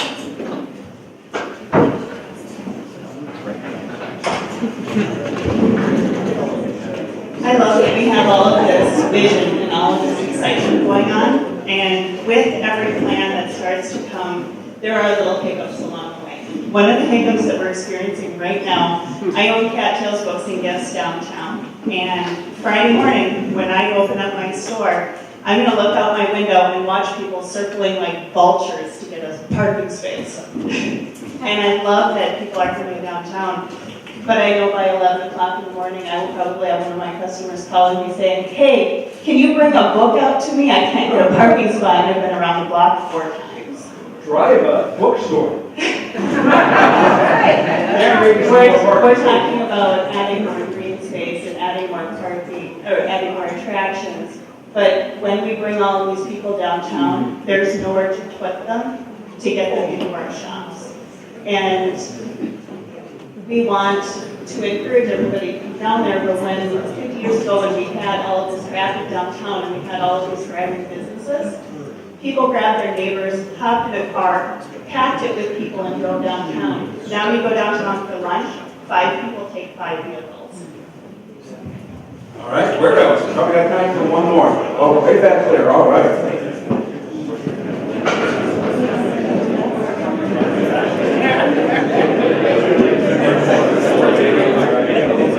I'm short, so I'm going to stand up here. We had to self-facilitate here because we didn't have a facilitator garden. But we came up with a lot of good ideas like everybody else. And I think one thing being part of our community here, we have a lot of outdoor activities. We have the trails, we have the arboretum, walking, biking, and being a biker myself, noticing what has gone on. We live between Brainerd and Crosby, and noticing what has gone on over in Crosby in the last few years with the bike trails, maybe running a river to the range bike trail, getting that bike trail, tar trail from Crosby where it ends over to Brainerd by the river. We think it would be a great asset. Bring a lot of people. All right. Well, thank you guys very much. We've got a few things to do to wrap up. I think I'll try this one. That I want you to be aware of, we all want you to be aware of, is that starting tomorrow, the survey with these same questions is going to be available on mybrainerd.com. So if you have more things you want to add, that you get home tonight or tomorrow and you think, darn it, I wish I would have said X, you can go online on mybrainerd.com and you can add. Now, if you have friends that you tell about this meeting tonight and they say, darn it, I wish I would have been there to give input, tell them it's on mybrainerd.com and they can go do input. We're going to add that to this, okay? To get as many good ideas, like Mark was saying earlier about the importance of doing a city plan and getting as many ideas as we can, we want to add to this as we go. So remember that that's going to be there, okay? And it's very important.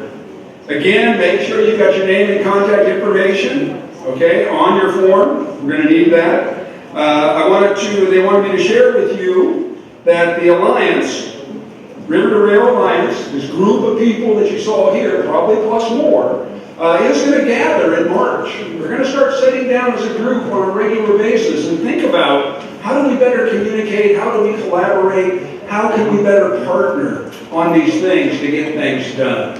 And so that group's going to meet sometime in early March, and you'll be hearing more about that. There will be an evaluation of this meeting that will be emailed out to you. All right? Again, we have a good email address for you. All right? You might want to take a look at that because I'm going to have to read it and I'm going to have to figure out what your email address actually is. Just double check, make sure it's legible for me. I really appreciate that. And then Matt or Sheila, or Bruce, anybody else have any final words before we turn these fine people loose? Seth, come on up.